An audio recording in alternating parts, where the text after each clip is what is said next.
Hello friends, अगर आप CTET फरवरी 2026 का एग्ज़ाम देने जा रहे हो तो आपको सीटेट ईवीएस का ये महामैराथन बहुत ही इंपॉर्टेंट है। आप सभी के लिए दोस्तों क्वेश्चन के साथ साथ मैंने एनसीईआरटी का जो पेज है वो यहाँ पर अटैच किया है। आप लोग क्वेश्चन देख सकते हैं। क्वेश्चन है, क्वेश्चन के साथ साथ जो उसका डिटेल है हम लोग एनसीईआरटी के पेज से देखते हुए चलेंगे।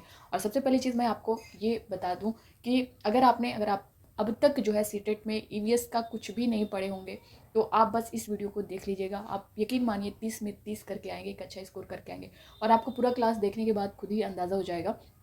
पूरा जो क्लास है आपका, बहुत ज़्यादा हम लोग टाइम नहीं लेंगे यहाँ पे। जो आपके जहाँ से क्वेश्चन पूछे जाते रहे हैं, जहाँ से क्वेश्चन किए गए, एक्स्ट्रा चीज़ें हमें बिल्कुल भी नहीं पढ़नी है। जो इंपॉर्टेंट है आप सभी के लिए, जैसा कि 2011 के बाद से अब तक जो है आपका, चाहे ऑफलाइन हो ऑनलाइन हो एग्ज़ाम हुआ है, उसमें जिस तरह के क्वेश्चन किए गए हैं, जिस टॉपिक से बार बार रिपीट हुए हैं, उन सभी टॉपिक को हम लोग यहाँ पर कवर करेंगे। तो प्लीज़ रिक्वेस्ट है, आप लोग जितने भी हैं आप लोग पूरी क्लास को ज़रूर देखिएगा और इस क्लास को ज़्यादा से ज़्यादा लोगों तक शेयर करिएगा ताकि ज़्यादा से ज़्यादा लोग इसमें जुड़ सकें। ठीक है, तो आप लोग देख सकते हैं दोस्तों, क्वेश्चन के साथ साथ जैसा कि मैंने बताया है कि पूरा एनसीईआरटी आपका यहाँ पे कवर हो जाएगा। और इसके बाद आप लोग प्रैक्टिस या प्रीवियस ईयर क्वेश्चन भी सॉल्व करेंगे तो आपको सारी चीज़ें समझ में आ जाएंगी। तो स्टार्ट करते हैं। आज का पहला क्वेश्चन क्या है, यहाँ पे स्क्रीन पर आप लोग देख पा स्क्रीन पर आप लोग पहला क्वेश्चन देख पा रहे होंगे दोस्तों। और बिल्कुल एकदम ज़ीरो से हम लोग यहाँ पे चलेंगे और सभी जो है सारे जैसा कि आपका जो ईवीएस है class NCERT class third fourth fifth यहाँ से करता है। अब तो लेवल और हाई कर दिया, यानी 6 to 8 के भी क्वेश्चन यहाँ से पूछ लिए जाते हैं। तो सभी को हम लोग यहाँ पर कवर करेंगे और क्वेश्चन के साथ साथ जैसा कि मैंने बताया कि हम लोग पूरा डिटेल देखते हुए चलेंगे। और प्लीज़ अगर आप नए हो चैनल पर तो विजडम मास्टर चैनल को सब्सक्राइब जरूर कर लीजिएगा, बेल आइकन को प्रेस कर लीजिएगा ताकि सीटेट से रिलेटेड कोई भी क्लास है या फिर कोई भी अपडेट है इससे रिलेटेड तो आपको टाइम पर मिलती रहे। और यहाँ से दोस्तों जो भी आपको मिलेगा ऑफिशियल मिलेगा। पहला क्वेश्चन आप लोग स्क्रीन पर देख पा रहे होंगे यहाँ पे, हमारा पहला स्कूल कौन सा है। हमारा पहला स्कूल कौन सा है, बहुत इंपॉर्टेंट है ये आप सभी के लिए। ऑप्शन ए में दिया गया विद्यालय, बी है परिवार, सी है पर्यावरण, डी है आस पड़ोस। तो हमारा पहला स्कूल जो होता है तो वो परिवार होगा। बी वाला जो ऑप्शन है यहाँ पे करेक्ट हो जाएगा। और दोस्तों जैसा कि मैंने बताया कि हम लोग बिल्कुल जो है स्टार्टिंग से चल रहे हैं और इस तरह से आपके क्वेश्चन का लेवल धीरे धीरे करके बढ़ता जाएगा। अब यहाँ पे अगर आप देखेंगे एनसीईआरटी का जो पेज है ये आप देख सकते हैं। ये देखिए एनसीईआरटी का जो पेज है, इसमें आपका क्या दिया गया है, हमारा पहला स्कूल। अब यहाँ पे देखेंगे तो स्कूल में हम कितनी सारी बातें सीखते हैं और समझते हैं, पर जानते हो हमारा पहला स्कूल कौन सा है, वह है हमारा परिवार। तो ये एनसीईआरटी की लाइन है और यहाँ पे सीटेट की यही खासियत है कि आपका एनसीईआरटी से ही क्वेश्चन आता है और आपके सिलेबस के बाहर से क्वेश्चन पूछता भी नहीं है, इसलिए आपको ये सारी चीज़ें लेकर के चलनी है। आगे देखेंगे अगला क्वेश्चन जो किया गया है, यहाँ पे किया गया है कि सूखे पत्तों से बढ़िया चित्र कौन बनाते थे। तो सूखे पत्ते से बढ़िया चित्र, यहाँ पे एक एक क्वेश्चन, मैं ये नहीं कहूँगी दोस्तों कि आपका ये क्वेश्चन इंपॉर्टेंट है, एक एक क्वेश्चन यहाँ पे आप सभी का इंपॉर्टेंट है। एक एक क्वेश्चन पर आप लोग ध्यान दीजिएगा। ऑप्शन ए में दिया गया है विष्णु चिंचालकर, बी है विश्नोई, सी है मेघा पाटेकर, डी है सुंदरलाल बहुगुणा। तो सूखे पत्तों से बढ़िया चित्र जो बनाते थे वो थे विष्णु चिंचालकर। ये आपका ए वाला ऑप्शन करेक्ट हो जाएगा। और अगर ये पूछे कहाँ के रहने वाले थे तो ये मध्य प्रदेश एमपी के रहने वाले थे। ये भी आप लोग, ये भी क्वेश्चन किया गया है तो आप लोग यहाँ पे ध्यान दीजिएगा। नेक्स्ट क्वेश्चन यहाँ पे देखिए, ये किया गया है कि मशहूर कलाकार विष्णु चिंचालकर जो है कहाँ के थे। तो ये आपके थे, जैसा कि मैंने अभी बताया है कि मध्य प्रदेश के थे, तो आपको मध्य प्रदेश पे टिक करना है, यानी मध्य प्रदेश जो है यहाँ पे करेक्ट हो जाएगा। नेक्स्ट क्वेश्चन देखेंगे। अब यहाँ पे चूहों से रिलेटेड भी आपके क्वेश्चन किए जाते हैं। एनसीईआरटी की जो लाइन है, अभी हम लोग पूरा पेज भी देखेंगे। चूहों में देखने की क्षमता, यहाँ पे आपका क्षमता है, चूहों में देखने की क्षमता अधिक होती है या फिर कम होती है या फिर बहुत तीव्र होती है या फिर उपरोक्त सभी। तो चूहों में अगर देखने की क्षमता की बात करें तो दोस्तों कम होती है। सूंघने की क्षमता जो है इनमें अधिक होती है। तो जहाँ देखने की बात आए तो वो कम हो जाएगा, यानी बी वाला ऑप्शन यहाँ पे करेक्ट होगा। ठीक है। और नेक्स्ट क्वेश्चन अगर आप यहाँ पे देखेंगे तो चूहों में सूंघने, छूने तथा स्वाद वाली क्षमताएं, ये सभी क्वेश्चन आपके पूछे गए हैं। और जो नहीं पूछे गए इससे रिलेटेड जो इंपॉर्टेंट है वो भी मैंने यहाँ पे ऐड किया है। तो चूहों में सूंघने, छूने तथा स्वाद वाली क्षमताएं जो है वो बहुत तीव्र होती हैं। सी वाला ऑप्शन यहाँ पे करेक्ट होगा। तो जहाँ पे सूंघने, छूने तथा स्वाद की बात करें तो वहाँ पे बहुत तीव्र हो जाएगा और देखने की बात करें तो वहाँ पे कम होगा। ठीक है। नेक्स्ट क्वेश्चन देखेंगे। अब यहाँ पे आप देख सकते हैं एनसीईआरटी का जो पेज है, आप चूहों से रिलेटेड, क्या आप जानते हो चूहों में देखने की क्षमता कम परंतु सूंघने, छूने तथा स्वाद वाली क्षमताएं बहुत ही तीव्र होती हैं। तो ये एनसीईआरटी की लाइन है, आप लोग इसे रट लीजिए। इससे रिलेटेड जैसा कि मैंने बताया दोस्तों, बहुत सारे पेज में बहुत कुछ पॉइंट्स दिया गया है, मगर जो आपके लिए इंपॉर्टेंट है, जहाँ से क्वेश्चन बनता है वही मैंने ऐड किया है। तो आपको एक्स्ट्रा चीज़ें यहाँ से बिल्कुल जो जहाँ से क्वेश्चन पूछा ही नहीं जाए वो चीज़ें हमें नहीं पढ़नी है। कम टाइम में हमें ज़्यादा चीज़ें स्कोर करना है। ठीक है। अब यहाँ पे अब यहाँ पे देख पा रहे होंगे कहाँ के लोग सांप खाना पसंद करते हैं। ये भी क्वेश्चन बहुत इंपॉर्टेंट है, बहुत बार ये रिपीट हुआ है। कहाँ के लोग सांप खाना पसंद करते हैं। आप लोग भी अपने आंसर करते हुए चलिएगा और प्लीज़ इस क्लास को ज़्यादा से ज़्यादा लोगों तक शेयर कर दिए, जहाँ जहाँ आप कर सकते हैं, चाहे व्हाट्सएप हो, फेसबुक हो, टेलीग्राम हो, जहाँ जहाँ कर सकते हैं आप लोग प्लीज़ अपने दोस्तों को, मित्रों को शेयर करें। ऑप्शन ए में देख सकते हैं म्यांमार, बी है बैंकॉक, सी है ऑस्ट्रेलिया, डी है हांगकांग। तो कहाँ के लोग सांप खाना पसंद करते हैं, तो ये हांगकांग के लोग जो है सांप खाना पसंद करते हैं। ये एक प्रकार की डिश होती है जिसका नाम है लिंगू फेन, तो आप इसे भी याद रखिएगा। अब यहाँ पे देखिए ये क्वेश्चन मैंने यहाँ पे भी दिया है कि लिंगू फेन किससे बनता है, तो वो जो डिश का नाम है ना वही है लिंगू फेन, और ये जो है किससे बनता है, तो ये सांप से बनता है। बी वाला ऑप्शन यहाँ पे करेक्ट हो जाएगा। अब जो डिश है आप यहाँ पे देख सकते हैं वो भी मैं आपको दिखा देती हूँ किस तरह की डिश होती है। हाँ, तो ये स्क्रीन पर आप लोग देख पा रहे होंगे ये जो लिंगू फेन डिश है वो किस तरह से है, कैसी होती है, और ये सांप से बनी होती है। आप लोग स्क्रीन पर देख पा रहे होंगे इस तरह की डिश है, तो इसे भी आप लोग ध्यान दीजिएगा। इंपॉर्टेंट क्वेश्चन है, यहाँ से बहुत बार रिपीट हुआ है। अब यहाँ पे देखेंगे, अब आपने इसे समझ लिया है लिंगू फेन जो है किससे बनता है, तो ये सांप से बनता है। यहाँ पे बी वाला ऑप्शन करेक्ट हो जाएगा। नेक्स्ट क्वेश्चन देखेंगे।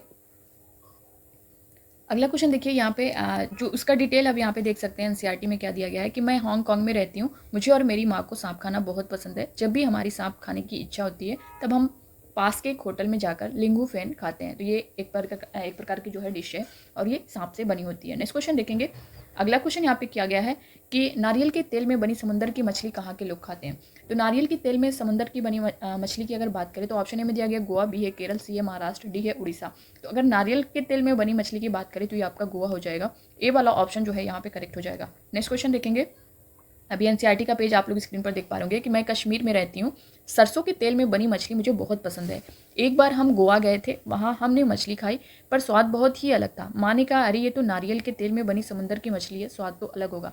तो अगर नारियल के तेल में बनी मछली की बात करें तो आपका गोवा आंसर होगा, और अगर वहीं जो है सरसों के तेल में बनी मछली की बात करें तो ये आपका हो जाएगा कश्मीर। तो इस चीज़ पर थोड़ा सा आप लोग बारीकी से ध्यान दीजिएगा, क्योंकि यहाँ पे आप थोड़ा सा कंफ्यूज हो सकते हैं कि सरसों के तेल में बनी मछली की बात करें तो कश्मीर पर आप टिक करिएगा, और अगर जो है नारियल में के तेल में बनी समुद्र की मछली की बात करें तो आपका यहाँ पे गोवा करेक्ट होगा। नेक्स्ट क्वेश्चन जो है यहाँ पे देखेंगे। अगला क्वेश्चन यहाँ पे किया गया है कि केरल में क्या पाया जाता है। ऑप्शन ए दिया गया है नारियल, और बी यहाँ पे दिया गया है टेपियोका, सी है ए बी दोनों, डी है केवल ए। तो केरल की अगर बात करें तो यहाँ पे नारियल और टेपियोका जो है दोनों पाया जाता है। तो ए और बी दोनों ऑप्शन करेक्ट हो जाएगा यहाँ पे, ठीक है, ए और बी दोनों करेक्ट हो जाएगा। अब यहाँ पे एनसीईआरटी का पेज आप देख सकते हैं कि मैं केरल में रहता हूँ, मुझे सबसे अच्छी दो चीज़ें लगती हैं, वो चीज़ें मेरे घर के आंगन में ही उगती हैं, एक ऊपर ऊंचे पेड़ पर और दूसरी ज़मीन के नीचे। बस नारियल डली हुई किसी भी करी के साथ उबला हुआ टेपियोका मिल जाए तो क्या मज़ा आता है, ठीक है। तो ये दोनों जो है आपका केरल में पाया जाता है। नेक्स्ट क्वेश्चन देखेंगे। अगला क्वेश्चन यहाँ पे किया गया है कि कौन सा पक्षी अपनी गर्दन पीछे तक घुमा सकता है। कौन सा पक्षी है जो अपनी गर्दन को पीछे तक घुमा सकता है। ऑप्शन ए है मैना, बी है कबूतर, सी है कौवा, डी है उल्लू। ये क्वेश्चन आपका बहुत इंपॉर्टेंट है, और जैसा कि मैंने पहले भी बताया स्टार्टिंग में ही कि दोस्तों इसमें किसी एक क्वेश्चन को कहना ही नहीं है। जैसे जो क्वेश्चन बहुत बार रिपीट हुआ है उसको मैं बोल रही हूँ कि वो जो बहुत ज़्यादा रिपीट हुआ है बार बार, तो वो क्वेश्चन आपको देखने को मिल जाता है।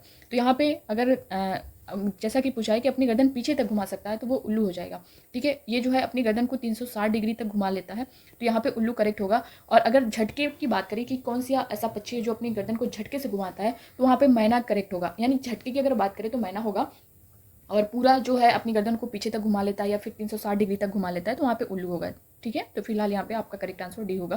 नेक्स्ट क्वेश्चन देखेंगे। अगला क्वेश्चन यहाँ पे दिया गया है, देखिए यहाँ पे कौन सा पक्षी अपनी गर्दन झटके से घुमाता है। झटके की जहाँ भी बात करें तो वो मैना हो जाएगा, ठीक है। ए वाला ऑप्शन यहाँ पे करेक्ट हो जाएगा। अब यहाँ पे देखिए एनसीईआरटी का जो पेज है उसमें क्या दिया गया है इससे रिलेटेड। क्या तुमने कभी ध्यान दिया है कि पक्षियों के उड़ने, चलने और गर्दन घुमाने के तरीके अलग अलग हैं। मैना जो है झटके से अपनी गर्दन आगे पीछे करते हैं। देखिए मैना का खास यहाँ पे नाम दिया गया है कि अपने गर्दन जो है ये आगे पीछे करते हैं झटके से। उल्लू तो अपनी गर्दन पीछे तक घुमा सकते हैं, ठीक है। तो ये चीज़ आप लोग ध्यान देना है। नेक्स्ट क्वेश्चन यहाँ पे दिया गया है कि बांस से बने पुल भारत के किस राज्य में पाए जाते हैं। बहुत इंपॉर्टेंट है, इससे रिलेटेड क्वेश्चन तो हर बार आपको देखने को मिलता है। तो बांस से बने पुल भारत के किस राज्य में पाए जाते हैं, तो ये पाए जाते हैं आपके असम में। बी वाला ऑप्शन जो है यहाँ पे करेक्ट हो जाएगा, ठीक है। अगला जो क्वेश्चन है इससे रिलेटेड देख लेते हैं, फिर उसके बाद एनसीईआरटी का पेज हम लोग यहाँ पे देखेंगे। देखिए बांस से बने पुल जो है ये कहाँ पे, असम में। और अब इससे रिलेटेड जो एनसीईआरटी पेज में दिया गया है, आप लोग देख सकते हैं। हमारे यहाँ बारिश बहुत होती है, कभी कभी तो चारों तरफ घुटनों तक पानी भर जाता है, फिर भी हम स्कूल जाने से नहीं रुकते। एक हाथ में किताबें उठाते हैं और दूसरे हाथ से बांस को पकड़ते हैं। हम जल्दी जल्दी बांस और रस्सी से बना पुल पार कर जाते हैं। अब यहाँ पे नेक्स्ट क्वेश्चन जो दिया गया है, ट्रॉली क्या है। ट्रॉली क्या है, तो ये लकड़ी से बना झूला है या फिर लकड़ी की बनी नाव है, लोहे से बना झूला है या फिर सामान ले जाने वाला है। तो ट्रॉली की अगर बात करें तो ये जो है एक प्रकार का लकड़ी से बना झूला होता है। यहाँ पे ए वाला ऑप्शन जो है लकड़ी से बना झूला करेक्ट हो जाएगा। और ये कहाँ पे देखने को मिलता है, तो लद्दाख में। अगर पूछे कहाँ पे देखने को मिलता है तो लद्दाख हो जाएगा। बाकी ये लकड़ी से बना झूला होता है। यहाँ पे अगला क्वेश्चन भी आप लोग देख पा रहे होंगे। अगला क्वेश्चन देखिए, ट्राली का उपयोग कहाँ के लोग करते हैं, तो ये लद्दाख के लोग करते हैं। यहाँ पे जैसा कि मैंने अभी बताया इसके बारे में, तो ए वाला ऑप्शन यहाँ पे करेक्ट हो जाएगा। आप सभी के लिए क्वेश्चन बहुत इंपॉर्टेंट है दोस्तों। अच्छा लग रहा होगा तो आप लोग ज़्यादा से ज़्यादा लोगों तक शेयर करिए और इस क्लास को लाइक कर दीजिए, वीडियो को लाइक कर दीजिए। यहाँ पे देखिए, अब ट्राली से रिलेटेड जो एनसीईआरटी के पेज में दिया गया है, ये लद्दाख के लोग जो है यहाँ पे देखने को यहाँ पे मिलता है। स्कूल पहुँचने के लिए हमें रोज़ नदी पार करनी होती है, खूब चौड़ी और गहरी नदी। नदी के पार जाती हुई मजबूत लोहे की रस्सी होती है, यह दोनों तरफ से भारी पत्थरों या पेड़ों से कस कर बंधी रहती है। ट्रॉली लकड़ी से बना झूला है, ठीक है, ये जो है लकड़ी से बना झूला है और पुली की मदद से इस रस्सी पर सरकती है। हम 4-5 बच्चे एक साथ ट्रॉली में बैठ जाते हैं और पहुँच जाते हैं नदी के उस पार। तो ये देखिए, इससे रिलेटेड जो है पूरा पॉइंट्स दिया है। अब इससे बाहर आपका क्वेश्चन में नहीं किया करेगा, यानी आपके एनसीईआरटी के बुक में जो पॉइंट्स दिए हैं जिस टॉपिक से, उससे बाहर आपका क्वेश्चन नहीं जाएगा और मैंने सब कुछ यहाँ पे ऐड कर दिया है। अगला क्वेश्चन देखेंगे, यहाँ पे दिया गया है कि वल्लम क्या है। वल्लम क्या है, ऑप्शन ए है लकड़ी का बना झूला। देखिए, वल्लम है या फिर ट्रॉली है, इन सब से आपका एक क्वेश्चन बनता है, तो आप ध्यान दीजिएगा क्या है, लकड़ी का बना झूला या फिर लकड़ी का पुल है या फिर लोहे का बना झूला या फिर लकड़ी की बनी छोटी नाव है। आप लोग अपने आंसर करते रहिएगा अगर जिनको पता है। तो वल्लम क्या है, तो ये जो है एक लकड़ी की छोटी नाव है। तो यहाँ पे आप लकड़ी की बनी छोटी नाव, यहाँ पे डी वाला ऑप्शन आप देख सकते हैं, ये यहाँ पे करेक्ट हो जाएगा। और ये कहाँ पे यूज़ होता है, तो केरल पे आप टिक करिएगा अगर क्वेश्चन इस तरह का आपको देखने को मिलता है। तो फिलहाल आप क्वेश्चन यहाँ पे देख भी सकते हैं। मैंने वल्लम का प्रयोग किस राज्य में किया जाता है, तो जम्मू कश्मीर, केरल, कर्नाटक, असम। तो ये केरल के लोग करते हैं, बी वाला ऑप्शन यहाँ पे करेक्ट हो जाएगा। अगला क्वेश्चन देखेंगे, अब यहाँ पे उसका डिटेल देख सकते हैं। वल्लम से रिलेटेड, केरल के कुछ भागों में बच्चे पानी को पार करने के लिए वल्लम यानी लकड़ी की बनी छोटी नाव में बैठकर स्कूल तक पहुँचते हैं। तो ये एनसीईआरटी की पूरी लाइन है। अगला क्वेश्चन आप यहाँ पे देख सकते हैं कि जुगाड़ क्या है। जुगाड़ क्या है, ये नाव है या फिर पुल है, गाड़ी है या फिर झूला है। तो जुगाड़ जो है ये एक प्रकार की गाड़ी है, सी वाला ऑप्शन यहाँ पे करेक्ट हो जाएगा। अब यहाँ पे देख सकते हैं जुगाड़ कैसा होता है, ये देखिए यही है आपका जुगाड़ और यह है जुगाड़। हमारी गाड़ी का नाम है जुगाड़। यह फटफट करती हुई चलती है ना शानदार। आगे से देखो तो मोटर बाइक की तरह दिखाई देती है, पर पीछे से लकड़ी के फट्टों से बनी है, पीछे से जो है लकड़ी के फट्टों से बनी है। तो ये एनसीईआरटी की लाइन है, सब कुछ आप लोग यहाँ पे देख पा रहे होंगे। अगला क्वेश्चन है हाथी से रिलेटेड। हाथी तो आप सभी के लिए बहुत इंपॉर्टेंट है, इसको तो आप लोग एकदम इसकी लाइन टू लाइन पूरा रट लीजिए। यहाँ से हर बार आपको 1 से 2 क्वेश्चन देखने को मिलता है। एक बड़ा हाथी एक दिन में कितने किलोग्राम से ज़्यादा पत्ते या झाड़ियाँ खा लेता है। यहाँ पे कहा लेता नहीं है, ये खा लेता है, आप लोग इसको ध्यान दीजिएगा। तो एक बड़ा हाथी एक दिन में कितने किलोग्राम से ज़्यादा पत्ते या झाड़ियाँ खा लेता है। ऑप्शन ए में दिया गया 50 किलोग्राम या फिर 100 किलोग्राम या फिर 200 किलोग्राम या फिर डी है 1000 ग्राम। तो यहाँ पे अगर बात करें कि जैसा कि क्वेश्चन में किया गया है कि एक बड़ा हाथी एक दिन में कितने किलोग्राम से ज़्यादा पत्ते या झाड़ियाँ खा लेता है, तो ये 100 किलोग्राम से ज़्यादा पत्ते और झाड़ियाँ खा लेता है। बी वाला ऑप्शन यहाँ पे करेक्ट हो जाएगा। अब यहाँ पे देखिए, अगला क्वेश्चन उससे रिलेटेड है, हाथी कितना आराम करता है। तो ये जो है बहुत बिल्कुल भी नहीं करता, या फिर बहुत ज़्यादा, या फिर बहुत कम, या फिर इनमें से कोई नहीं। तो हाथी जो है बहुत कम आराम करता है। तो यहाँ पे सी वाला जो ऑप्शन है ये करेक्ट हो जाएगा। क्वेश्चन देखने के बाद जो है हम लोग इसका अभी एनसीईआरटी से पूरा डिटेल देखेंगे। अब यहाँ पे देखिए, हाथी एक दिन में कितने घंटे सोता है। हाथी एक दिन में बहुत कम आराम करता है। तो ये सोता भी बहुत कम है, 2 से 4 घंटे या फिर 4 से 6 घंटे या फिर 6 से 8 या फिर 8 से 10 घंटे। तो हाथी एक दिन में जो है 2 से 4 घंटे ही सोता है। ए वाला ऑप्शन यहाँ पे करेक्ट हो जाएगा। आप इनसे हाथी से रिलेटेड आप एक एक क्वेश्चन को ध्यान दीजिएगा और जो पॉइंट से उससे रिलेटेड जैसा कि एनसीईआरटी में दिया गया है, आप उसे पूरा ज़रूर देखिएगा, क्योंकि यहाँ से आपका 1-2 क्वेश्चन ज़रूर जब भी आपका एग्जाम होता है सीटेट का, उसमें देखने को मिलता है। तो हाथी कितने साल तक झुंड में रहते हैं, 9 से 10 या फिर 10 से 12 या फिर 12 से 14 या फिर 14 से 15। तो अगर झुंड की बात की जाए तो ये झुंड में 14 से 15 साल तक रहते हैं। तो डी वाला ऑप्शन जो है यहाँ पे करेक्ट हो जाएगा। अब यहाँ पे देखिए, हाथी से रिलेटेड जितने भी आपके जो पॉइंट्स हैं उससे रिलेटेड जो लाइन है, आप इस पर एक एक लाइन पर ध्यान दीजिएगा, बहुत इंपॉर्टेंट है। मैं ऐसे नहीं बोल रही हूँ, आपको क्वेश्चन जैसा कि मैंने बताया भी है कि इसके बाद आप लोग प्रैक्टिस कर लीजिएगा, या फिर प्रैक्टिस तो मैं करवा ही रही हूँ, प्रीवियस ईयर क्वेश्चन भी करवा रही हूँ, आप लोग उससे भी देख लीजिएगा, तो आपको अंदाज़ा होगा कि आपसे क्या क्वेश्चन किया गया इससे पहले सीटेट में, कहाँ से किस टॉपिक से क्वेश्चन किया गया है। तो यहाँ पे देख सकते हैं, क्या तुम जानते हो एक बड़ा हाथी एक दिन में 100 किलोग्राम से ज़्यादा पत्ते और झाड़ियाँ खा लेता है। अब यही ऑप्शन है आपका, 200 किलोग्राम दे देगा, 300 किलोग्राम देगा, 50 किलोग्राम दे देगा, तो आप कंफ्यूज हो जाएंगे। तो आप ध्यान दीजिएगा कि 100 किलोग्राम से ज़्यादा पत्ते और झाड़ियाँ खाता है। हाथी बहुत कम आराम करता है, बहुत ही कम आराम करता है। ये एक दिन में केवल 2 से 4 घंटे ही सोता है, 2 से 4 घंटे सोता है, इस पर ध्यान दीजिएगा। हाथी को पानी और कीचड़ से खेलना बहुत पसंद आता है, इससे उसके शरीर को जो है ठंडक मिलती है। वैसे उसके कान भी पंख की तरह होते हैं, गर्मी लगने पर हाथी अपने कान हिलाकर हवा करते हैं। अब क्या करता है कि क्वेश्चन आपको देगा और इसमें से 3-4 पॉइंट जो है आपका ऐसे फर्स्ट सेकेंड थर्ड करके दे देगा। इसमें दे देगा कि हाथी जो है 100 किलोग्राम यहाँ पे दिया है, तो यहाँ पे दे देगा कि हाथी जो है 200 किलोग्राम जो है एक दिन में 200 किलोग्राम से ज़्यादा पत्ते और झाड़ियाँ खा लेता है। सेकेंड में अगर आपको दे देगा हाथी जो है बहुत कम आराम करता है। तीसरा आपका दे देगा कि इसमें 2 से 4 दिया गया कि ये सिर्फ 2 से 4 घंटे ही सोता है, तो वहाँ से आपका 6 से 8 घंटे दे देगा। तो आप जब इसकी लाइन बाय लाइन पढ़े रहेंगे ना, तभी अब उसके बाद आपका देगा ABCD करके कि इसमें से कौन सा सही है कौन सा गलत है। तो अगर आप ये लाइन बाय लाइन अच्छे से पढ़े रहेंगे तभी वहाँ पर कर पाएंगे। तो इस तरह के क्वेश्चन आपको देता है, पहले फर्स्ट सेकेंड करके दे देगा। जब आपको उसकी विशेषताएं नहीं पता रहेंगी कि क्या है, इसके बारे में डिटेल नहीं पता रहेगा, तो आप नहीं कर पाएंगे। तो इस वजह से आपको ये सारी चीज़ें जानकारी होना ज़रूरी है। अगला जो है यहाँ पे देखिए, हाथी से रिलेटेड जो दिया गया है, तुमने पढ़ा कि नंदू हाथी अपने झुंड के साथ रहता है। हाथी जो अपने झुंड के साथ रहते हैं, हाथियों के झुंड में केवल हथनियाँ और बच्चे ही रहते हैं। तो इस बात का भी ध्यान दीजिएगा, अगर आप क्वेश्चन उठाएंगे तो मैं क्वेश्चन जो है जो आपका पूछा गया है उसको भी मैं अलग से हाथी से रिलेटेड है, जैसे हाथी से रिलेटेड आपका क्वेश्चन पूछा जाता है, मधुमक्खियों से रिलेटेड है, चींटी से रिलेटेड है, ये सब टॉपिक जो है बहुत इंपॉर्टेंट है, स्लॉथ से रिलेटेड है। तो उनसे जितने भी क्वेश्चन अब तक बने हैं उसका मैं अलग अलग से एक वीडियो 5-5 मिनट का दे दूंगी, आप लोग उसे देख लीजिएगा कि किस तरह से क्वेश्चन किया गया है। ठीक है, तो वो चीज़ें अगर आप देखेंगे तो और सारी चीज़ें क्लियर हो जाएंगी। फिलहाल यहाँ पर जो क्वेश्चन है, क्वेश्चन के साथ अगर आप पूरा डिटेल देख लेंगे तो आपको अगर क्वेश्चन सॉल्व कर रहे हैं तो उन सब चीज़ों की ज़रूरत नहीं पड़ेगी। लेकिन अगर 3 से 4 मिनट का वीडियो एक एक टॉपिक को अलग कर करके, जैसा कि मैंने बताया, हाथी हो या फिर मधुमक्खी हो या फिर स्लॉथ से रिलेटेड हो, कोई भी टॉपिक हो, तो जो क्वेश्चन के साथ मैं ऐड करके दे दूँगी तो आप उसे भी देख लेंगे तो सारी चीज़ें क्लियर हो जाएंगी। अब यहाँ पे देखें, झुंड की सबसे बुजुर्ग हथनी ही पूरे झुंड की नेता होती है। जो सबसे बुजुर्ग हथनी होती है वही पूरे झुंड की नेता होती है। एक झुंड में 10 से 12 हथनियाँ और बच्चे होते हैं। ये सारे लाइन बाय लाइन आपको ध्यान में रखना है। हाथी 14 से 15 साल तक ही इस झुंड में रहते हैं, फिर वे झुंड को छोड़ देते हैं और अकेले रहते हैं। नंदू भी जब 14 से 15 साल का हो जाएगा तो अपना झुंड छोड़ देता। बहुत इंपॉर्टेंट है, और आप इतना मान के चलिए कि ये जो पॉइंट्स यहाँ पर मैंने ऐड किया है, इससे बाहर आपका हाथी से क्वेश्चन किया है तो इससे बाहर नहीं जाएगा। यकीन मानिए, NCERT जो है मैंने पूरा कलेक्ट किया है यहाँ पे सब कुछ। आप लोग बस इस पूरे क्लास को अच्छे से देख लीजिएगा, ठीक है। एक एक पॉइंट आप सभी के लिए यहाँ पे इंपॉर्टेंट है। अगला क्वेश्चन देख सकते हैं कि खेजड़ी के वृक्ष कहाँ पाए जाते हैं। ऑप्शन ए केरल, बी है राजस्थान, सी है मेघालय, डी है श्रीनगर। तो खेजड़ी के वृक्ष की बात करें तो ये कहाँ पाए जाते हैं, तो ये पाए जाते हैं राजस्थान में। बी वाला ऑप्शन जो है यहाँ पे करेक्ट हो जाएगा। अब यहाँ पे देखिए,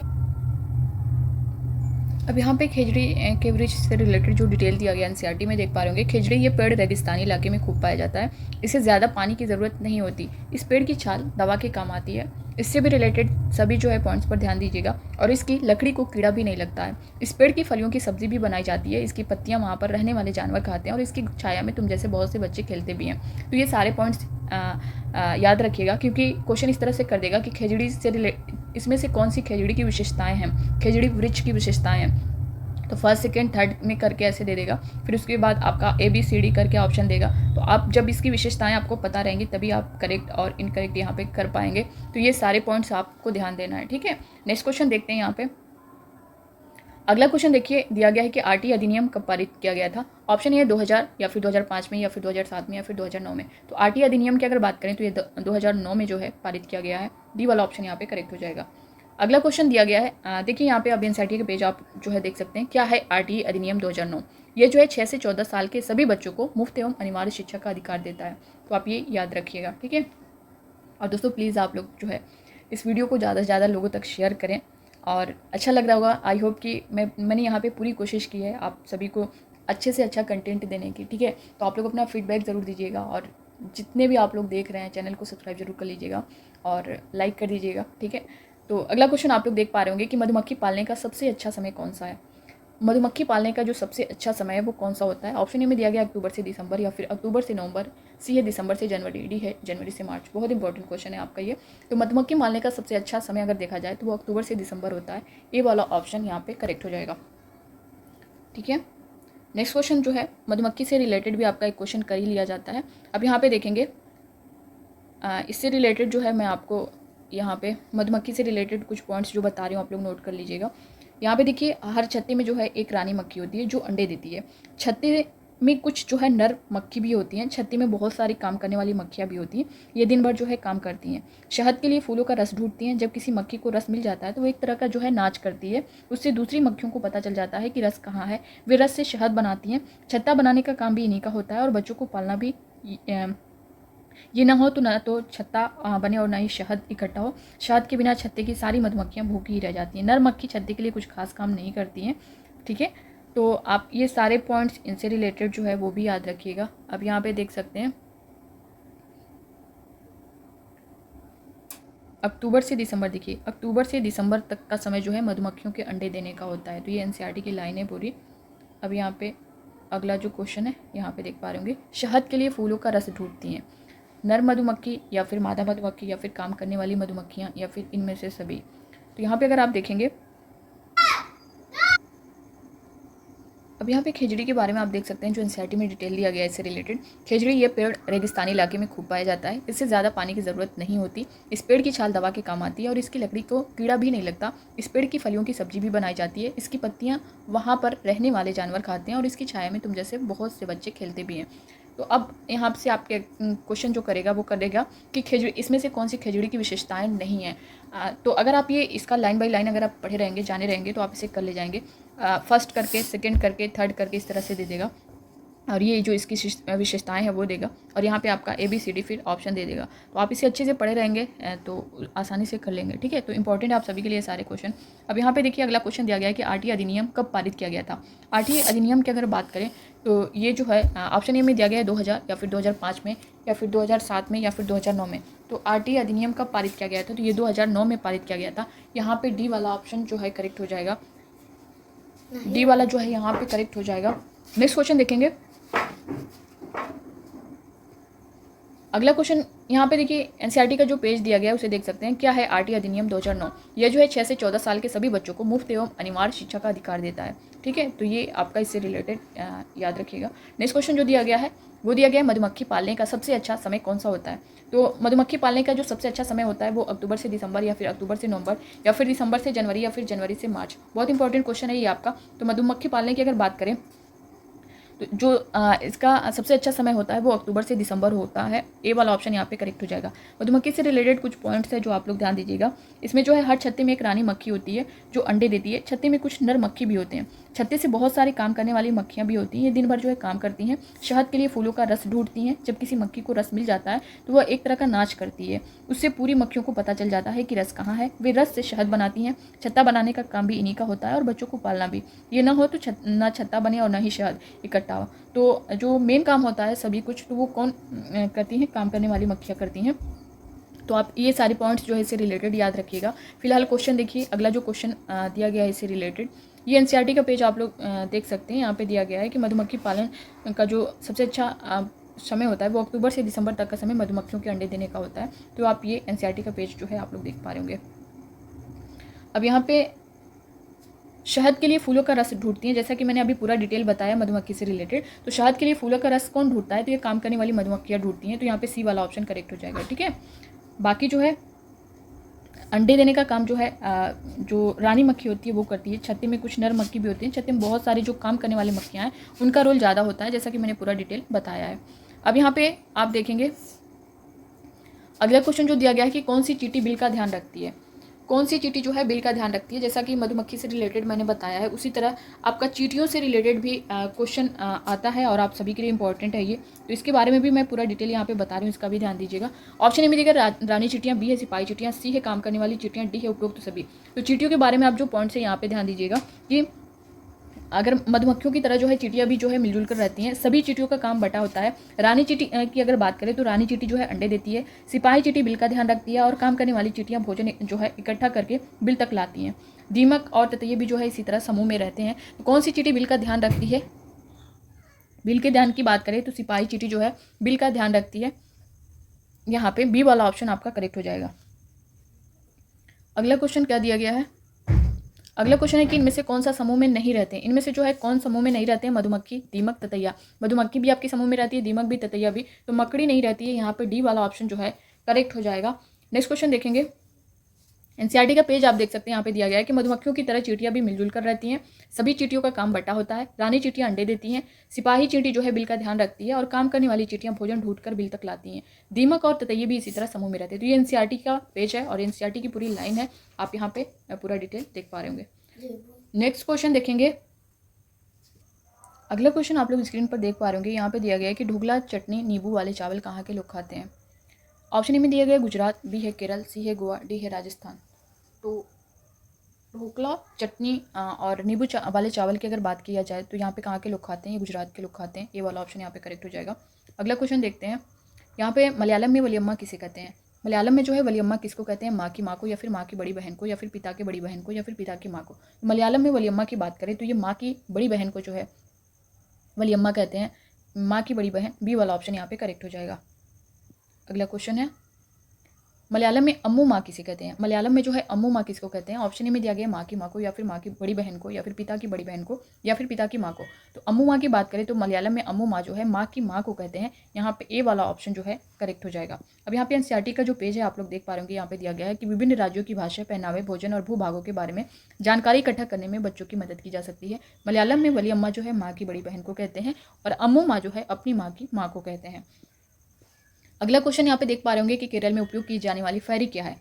फेरी क्या है केरल में जो उपयोग होती है? जैसा कि मैंने बताया है आपको, ट्रॉली, वल्लम और जुगाड़, इन सब से आपका एक क्वेश्चन देखने को मिलता है। तो ट्रॉली, आप ध्यान दीजिएगा, ट्रॉली की जहाँ बात करें तो ये लकड़ी से बना झूला होता है जो कि लद्दाख में देखने को मिलता है। और वल्लम की अगर बात करें तो वल्लम जो है लकड़ी की छोटी नाव है जो कि केरल में देखने को मिलती है। जुगाड़ एक प्रकार की गाड़ी है। और यहाँ पे जो है केरल में उपयोग की जाने वाली फेरी की बात की गई है। तो फेरी जो है ये एक तरह की नाव है। यहाँ पे ए वाला ऑप्शन जो है करेक्ट हो जाएगा। अब यहाँ पे आप लोग जो है एनसीईआरटी में इसका पूरा डिटेल भी देख सकते हैं।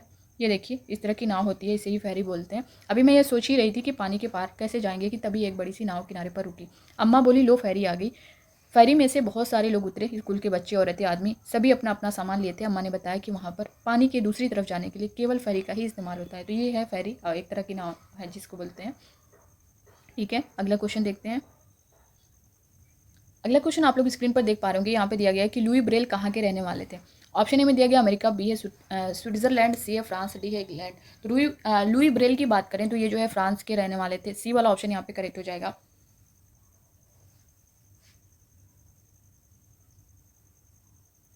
अगला क्वेश्चन यहाँ पे दिया गया है कि ब्रेल लिपि कितने बिंदुओं पर आधारित होती है? तो ब्रेल लिपि जो है ये ऑप्शन ए में दिया गया 8, 6, 4, 12। तो ब्रेल लिपि जो है ये 6 बिंदुओं पर आधारित होती है। यहाँ पे बी वाला ऑप्शन आपका करेक्ट हो जाएगा। नेक्स्ट क्वेश्चन है, ब्रेल लिपि में ऑप्शन ए दिया गया मोटे कागज पर उभरे हुए बिंदु बने होते हैं। बिल्कुल, इन्हें छूकर पढ़ा जा सकता है, ये भी सही है। ये कंप्यूटर द्वारा भी लिखा जा सकता है, बिल्कुल। तो यहाँ पे डी वाला ऑप्शन करेक्ट हो जाएगा। उपरोक्त सभी जो है यहाँ पे करेक्ट हो जाएगा आपका। अगला क्वेश्चन है, अब यहाँ पे देखिए एनसीईआरटी का जो पेज दिया गया है वो आप लोग स्क्रीन पर देख पा रहे होंगे। लुई ब्रेल फ्रांस देश का रहने वाला था। जब वो 3 साल का था तब एक दिन अपने पिता के औजारों से खेल रहा था। अचानक एक नुकीले औजार से उसकी आंखों में चोट लग गई और आंखें खराब हो गई। उसे आंखों से दिखना बिल्कुल बंद हो गया। उसके पढ़ने में बहुत रुचि थी, उसने हार नहीं मानी। वह पढ़ने के लिए तरह तरह की तरकीबें सोचता रहता था। आखिर उसने ढूंढ ही लिया एक तरीका छूकर पढ़ने का। ये बाद में ब्रेल लिपि के नाम से जानी जाने लगी। इस तरह की लिपि में मोटे कागज पर उभरे हुए बिंदु बने होते हैं। उभरे होने के कारण इन्हें छूकर पढ़ा जा सकता है। ये लिपि जो है 6 बिंदुओं पर आधारित होती है। इसे आप ज़्यादा जो है ये क्वेश्चन ज़्यादा किया जाता है। आजकल ब्रेल में नए नए परिवर्तन हुए हैं जिससे इसे पढ़ना लिखना और भी आसान हो गया है। ब्रेल लिपि अब कंप्यूटर के द्वारा भी जो है इसे लिखी जा सकती है। तो यहाँ पे दिया गया इससे रिलेटेड। अगला क्वेश्चन आप लोग स्क्रीन पर देख पा रहे होंगे। इनमें से कौन असम की विशेषताएं हैं? इनमें से कौन कौन असम की विशेषताएं हैं? ऑप्शन ए दिया गया यहाँ बारिश बहुत होती है। बी है घर जमीन से लगभग 10 से 12 फुट ऊंचे बने होते हैं। सी है ये घर अंदर से भी लकड़ी के बने होते हैं, बहुत इंपॉर्टेंट है। डी उपरोक्त सभी। तो ये सभी इसकी विशेषताएं हैं। यहाँ पे डी वाला ऑप्शन करेक्ट हो जाएगा। ये क्वेश्चन आपका बहुत बार रिपीट हुआ है। अब यहाँ पे देख सकते हैं कि मैं असम के मोलन गांव से आया हूँ। हमारे यहाँ बहुत बारिश होती है, इसलिए हमारे घर ज़मीन से लगभग 10 से 12 फुट ऊंचे बने होते हैं। अब यही जो है आपका 10 से 12 दिया गया एनसीईआरटी में, आपका 14 से 15 कर देगा, तो आप इसे ध्यान दीजिएगा। 10 से 12 फुट जो है ऊंचे बने होते हैं, इन्हें मजबूत बांस के खंभों पर बनाते हैं। ये घर अंदर से भी लकड़ी के बने होते हैं, तो ये चेंज कर देता है यही चीज़। 10 से 12 को 14 से 15 कर देगा, तो आप लोग 10 से 12 ध्यान दीजिएगा। अगला क्वेश्चन है, मनाली में घर बने होते हैं। ऑप्शन ए दिए गए ईंट के, बी है पत्थर के, सी है लकड़ी के, डी है बी सी दोनों, यानी पत्थर के भी और लकड़ी के भी। तो मनाली में जो घर बने होते हैं वो पत्थर और लकड़ी दोनों के बने होते हैं, तो यहाँ पे डी वाला ऑप्शन करेक्ट हो जाएगा, बी सी दोनों। अब यहाँ पे देख सकते हैं एनसीईआरटी का जो पेज है, मैं मनाली से आई हूँ, ये वहाँ का घर दिखाया गया है, जो एक पहाड़ी इलाका है। हमारे यहाँ भी बारिश बहुत होती है और बर्फ़ भी पड़ती है। जब ठंड ज़्यादा हो जाती है तब धूप में बैठना अच्छा लगता है। हमारे मकान पत्थर या लकड़ी से बनते हैं, तो यहाँ पे साफ तौर पे बताया गया है कि वहाँ के जो मकान हैं वो पत्थर या लकड़ी के बने होते हैं। अगला क्वेश्चन है, इनमें से कौन राजस्थान के घर की विशेषता है। राजस्थान के घर की विशेषता, घरों से रिलेटेड यहाँ पे सारे क्वेश्चन हैं। घरों की दीवारें बहुत मोटी होती हैं, यहाँ बारिश बहुत कम होती है, छतें कटीली झाड़ियों की बनी होती हैं। तो ये सभी जो है राजस्थान के घरों की विशेषताएं हैं। डी वाला यहाँ पे आपका करेक्ट आंसर हो जाएगा। अब यहाँ पे देख सकते हैं जो एनसीईआरटी का पेज है कि मैं राजस्थान के एक गांव से आया हूँ। हमारे यहाँ बारिश बहुत कम होती है और खूब गर्मी पड़ती है। हम लोग मिट्टी के घरों में रहते हैं। घरों की दीवारें बहुत मोटी होती हैं। इन दीवारों को मिट्टी से लीप पोत कर सुंदर बनाया जाता है। छतें कटीली झाड़ियों की बनी होती हैं। तो ये है उनकी विशेषताएं। अगला क्वेश्चन है, हाउस बोट कहाँ पाई जाती है। ऑप्शन ए दिया गया जम्मू कश्मीर, बी है कर्नाटक, सी है गुजरात, डी है झारखंड। हाउस बोट जो है ये आपके जम्मू कश्मीर में पाई जाती है, ये वाला ऑप्शन करेक्ट हो जाएगा। अगला क्वेश्चन है, चार चिनारी कहाँ पर है, तो ये भी आपकी जम्मू कश्मीर में ही है, तो यहाँ पे ये वाला ऑप्शन करेक्ट हो जाएगा। अगला है, डल झील कहाँ पर है। डल झील की अगर बात करें, ऑप्शन में दिया गया महाराष्ट्र, कर्नाटक, श्रीनगर, कश्मीर, डी है झारखंड। तो डल झील भी जो है आपकी श्रीनगर कश्मीर में है। इंपॉर्टेंट है आप सभी के लिए सब। शिकारे क्या है, एक प्रकार का घर है, लकड़ी की नाव है, प्यारा सा टापू है, इनमें से कोई नहीं। तो शिकारा जो है वो लकड़ी की नाव है, यहाँ पे बी वाला ऑप्शन यहाँ पे करेक्ट हो जाएगा। आगे जो इससे रिलेटेड एनसीईआरटी में दिया गया है, शाम को हम सब डल झील घूमने गए, वहाँ हमने एक हाउस बोट देखी, शिकारे में बैठे कुछ बच्चों ने चप्पू भी चलाया, चारों तरफ नीले नीले पहाड़ और बीच में चार चिनारी, तो आप देख सकती हैं पूरा। अगला क्वेश्चन यहाँ पे देखते हैं। अगला क्वेश्चन आप लोग देख पा रहे होंगे, कडम मल्लेश्वरी कहाँ की रहने वाली है। कडम मल्लेश्वरी की बात की गई है कि ये कहाँ की रहने वाली है। ऑप्शन ए है केरल, बी है कर्नाटक, सी आंध्र प्रदेश, डी है गुजरात। तो ये जो है आंध्र प्रदेश की रहने वाली है। सी वाला जो ऑप्शन है यहाँ पे आपका करेक्ट हो जाएगा। नेक्स्ट क्वेश्चन देखेंगे, इनसे रिलेटेड आपका एक क्वेश्चन बनता है, कडम मल्लेश्वरी की एक बार में कितने किलोग्राम वजन उठा लेती हैं। ऑप्शन ए में दिया गया 100 किलोग्राम, बी है 120 किलोग्राम, सी है 130 किलोग्राम, डी है 150 किलोग्राम। तो ये जो है एक बार में 130 किलोग्राम जो है वजन उठा लेती हैं। यहाँ पे सी वाला ऑप्शन आपका करेक्ट हो जाएगा।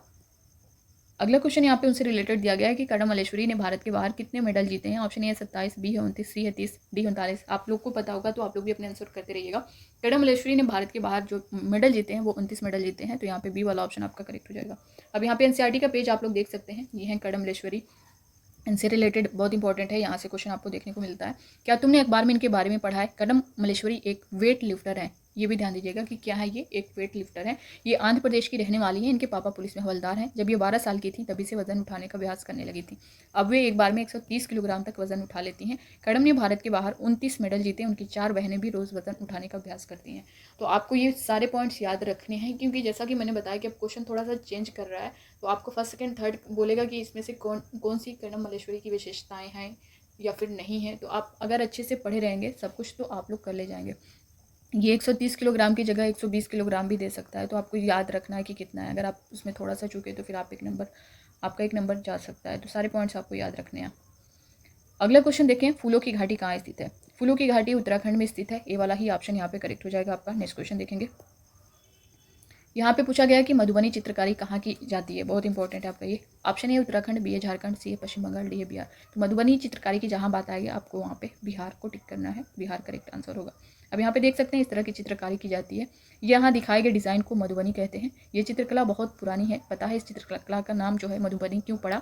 बिहार में मधुबनी नाम का एक ज़िला है। त्योहारों और खुशी के मौक़ों पर वहाँ घर की दीवारों पर और आंगन में इस तरह के चित्र बनाए जाते हैं। ये भी याद रखिएगा, घर की दीवारें और आंगन पे ये चित्र जो है पिसे हुए चावल के घोल में रंग मिलाकर बनाए जाते हैं। तो ये जो पॉइंट्स है ना कि कहाँ पे, दीवारों पर और आंगन में, और ये जो है पीसे हुए चावल के घोल में रंग मिलाकर बनाए जाते हैं, तो ये याद रखिएगा। नेक्स्ट क्वेश्चन देखेंगे। अगला क्वेश्चन है यहाँ पे, कचनार के फूलों की सब्जी कहाँ के लोग को पसंद है। कचनार के फूलों की सब्जी की बात करें तो ऑप्शन ए में दिया गया मध्य प्रदेश, बी है उत्तर प्रदेश, सी है महाराष्ट्र, डी है बिहार। तो कचनार के फूलों की सब्जी की जहाँ बात आए तो ये आपका हो जाएगा उत्तर प्रदेश, बी वाला ऑप्शन यहाँ पे करेक्ट हो जाएगा। अब यहाँ पे थोड़ा सा ध्यान दीजिएगा, कचनार के फूलों की सब्जी, अब यहाँ पे पूछा है केले के फूलों की सब्जी। 3 क्वेश्चन यहाँ से आपके बन सकते हैं, इन तीनों में आप कंफ्यूज मत होइएगा। अब कचनार के फूलों की सब्जी की बात करें तो आपका उत्तर प्रदेश होगा, केले के फूलों की सब्जी की बात करें तो केरल होगा, और सहजन के पकौड़े की बात करें तो आपका महाराष्ट्र हो जाएगा। इन तीनों को आपको ध्यान देना है, एनसीईआरटी की लाइन है। केले के फूलों की सब्जी कहाँ के लोगों को खाना पसंद है, तो ये जैसा कि मैंने अभी बताया, केले के फूलों की सब्जी ये केरल के लोग जो है खाना पसंद है, डी वाला ऑप्शन यहाँ पे करेक्ट हो जाएगा। और सहजन वाला जो है आप देख सकते हैं, सहजन के फूलों के पकौड़े कहाँ के लोग खाते हैं, ऑप्शन ए में दिया गया मध्य प्रदेश, बी है उत्तर प्रदेश, सी है महाराष्ट्र, डी है केरल। तो सहजन के फूलों के पकौड़े की अगर बात करें तो ये हो जाएगा आपका महाराष्ट्र, सी वाला ऑप्शन यहाँ पे करेक्ट हो जाएगा। अब यहाँ पे एनसीईआरटी की जो लाइन है आप लोग देख सकते हैं, खाए भी जाते हैं फूल। तुमने फूलों का कहाँ कहाँ इस्तेमाल देखा है, क्या तुम जानते हो फूल खाए भी जाते हैं, बहुत से फूलों की सब्जी बनती है। उत्तर प्रदेश में रहने वाली फिरोजा और नीलिमा को कचनार के फूलों की सब्जी बहुत पसंद है, यानी अगर कचनार की बात आए तो वहाँ यूपी हो जाएगा। केरल की यामिनी अपनी अम्मा से केले के फूलों की सब्जी बनाने की फरमाइश करती हैं। तो केला, क से केला, क से केरल, आप ध्यान दीजिएगा, इसको क से केला, क से केरल ध्यान दीजिएगा। कचनार के फूलों की सब्जी की बात करें तो यूपी हो जाएगा। महाराष्ट्र की ममता और उमर की सहजन के फूलों के पकौड़े बहुत पसंद है, तो सहजन के फूलों की बात करें तो वहाँ महाराष्ट्र हो जाएगा। ठीक है, इस क्वेश्चन देखेंगे। अगला क्वेश्चन है, उत्तर प्रदेश का कौन सा जिला इत्र के लिए मशहूर है, ऑप्शन ए कन्नौज, बी है आगरा, सी है वाराणसी, डी है बिजनौर। तो इत्र की बात करें तो ये आपका कन्नौज हो जाएगा, ये जो है इत्र के लिए मशहूर है, ये वाला ऑप्शन यहाँ पे करेक्ट हो जाएगा।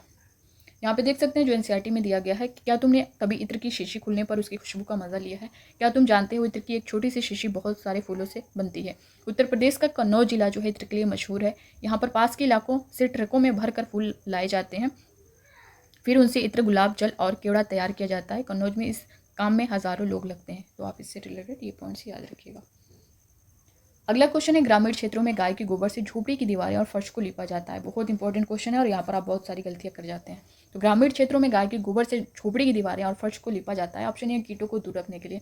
अगर यहाँ पे आप जो सॉल्व पेपर लेते हैं उसमें भी देखा होगा तो आंसर मिस्टेक है आपका, तो यहाँ पे गलती नहीं करनी है। कीटों को दूर रखने के लिए, या फिर चिकना और साफ बनाने के लिए, खुरदुरा बनाकर घर से बनाने के लिए, या फिर फर्श को प्राकृतिक रंग देने के लिए। बहुत सारे बच्चे यहाँ पे गलती कर जाते हैं चिकना और साफ करने के लिए, बट ये नहीं है। कीटों को दूर रखने के लिए जो है दीवारों को, फर्श और को जो है लिपा जाता है, ये एनसीईआरटी में साफ तौर पे मेंशन है। तो कीटों को दूर रखने के लिए आपको ध्यान देना है, इस पर ए वाला ऑप्शन जो है यहाँ पे करेक्ट हो जाएगा। अब यहाँ पे देख सकते हैं, अपना घर बनाएंगे, मैं बहुत खुश था, बाबा और अम्मा ने मिलकर घर बनाया, हम बच्चे भी कहाँ पीछे रहने वाले थे। बाबा ने पास से ही मिट्टी खोदी, हमने परात भर भर कर माँ को पकड़वाई, और गुड़िया ने अम्मा के साथ मिलकर उसने भूसा मिलाया, बाबा ने दीवारें बनाई, हम आसपास के घरों से गोबर ले आए, अम्मा ने उसे मिट्टी में मिलाया और ज़मीन पर लिपाई की, बिल्कुल वैसे ही जैसे भी पुराने घर में करती थी। अम्मा कहती थी कि इससे मिट्टी में कीड़ा नहीं लगता है।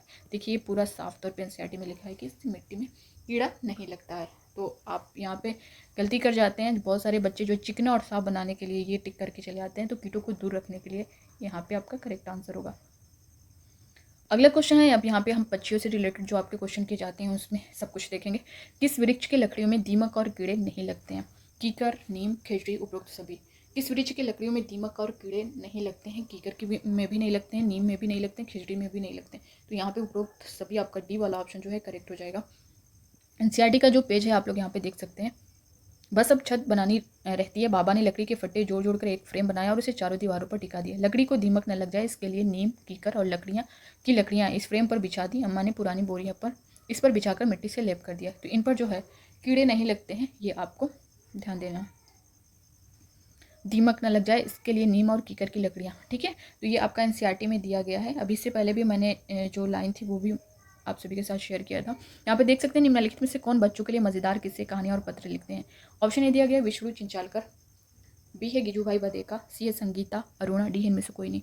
तो कौन सा बच्चों के लिए मज़ेदार किस्से और कहानियों की बात करें तो ये हो जाएंगे गिजूभाई बदेका, बी वाला ऑप्शन यहाँ पे करेक्ट हो जाएगा, ठीक है। चित्रकारी की बात करें तो यहाँ पे विष्णु चिंचालकर हो जाएगा, जैसा कि क्वेश्चन हम लोग आगे देख चुके हैं। अब यहाँ पे देख सकते हैं, गिजूभाई बदेगा गुजरात में रहते थे। वे बच्चों के लिए मज़ेदार किस्से, कहानियाँ और पत्र लिखते थे। उनके द्वारा बच्चों को लिखे इस पत्र में आसपास के पक्षियों के बारे में बताया गया है। इस पत्र को पढ़ने के बाद बच्चों को अपने आसपास के पक्षियों को देखने के लिए प्रोत्साहित करें तथा उन पर चर्चा करें। तो ये था उनसे रिलेटेड। अब यहाँ पे कोयल अंडे कहाँ देती है, पक्षियों से रिलेटेड जितने आपके क्वेश्चन बनते हैं यहाँ पे हम लोग देखेंगे। कोयल अंडे कहाँ देती है, ऑप्शन ए दिया गया अपने घोंसले में, बी है कौवे के घोंसले में, सी है झाड़ियों में, डी है सुनसान जगह पर। तो कोयल के अंडे की बात करें तो ये जो है बहुत चालाक पक्षी है, ये अपने घोंसले में अंडे नहीं देती है, कौवे के घोंसले में अंडे देती है। तो बी वाला ऑप्शन यहाँ पे करेक्ट हो जाएगा, ठीक है। बहुत ही चालाक पक्षी है, बहुत इंपॉर्टेंट भी है, क्वेश्चन आपका रिपीट हुआ है तो ध्यान दीजिएगा। कोयल अंडे कहाँ देती है, तो कौवे के घोंसले में देती है, ठीक है।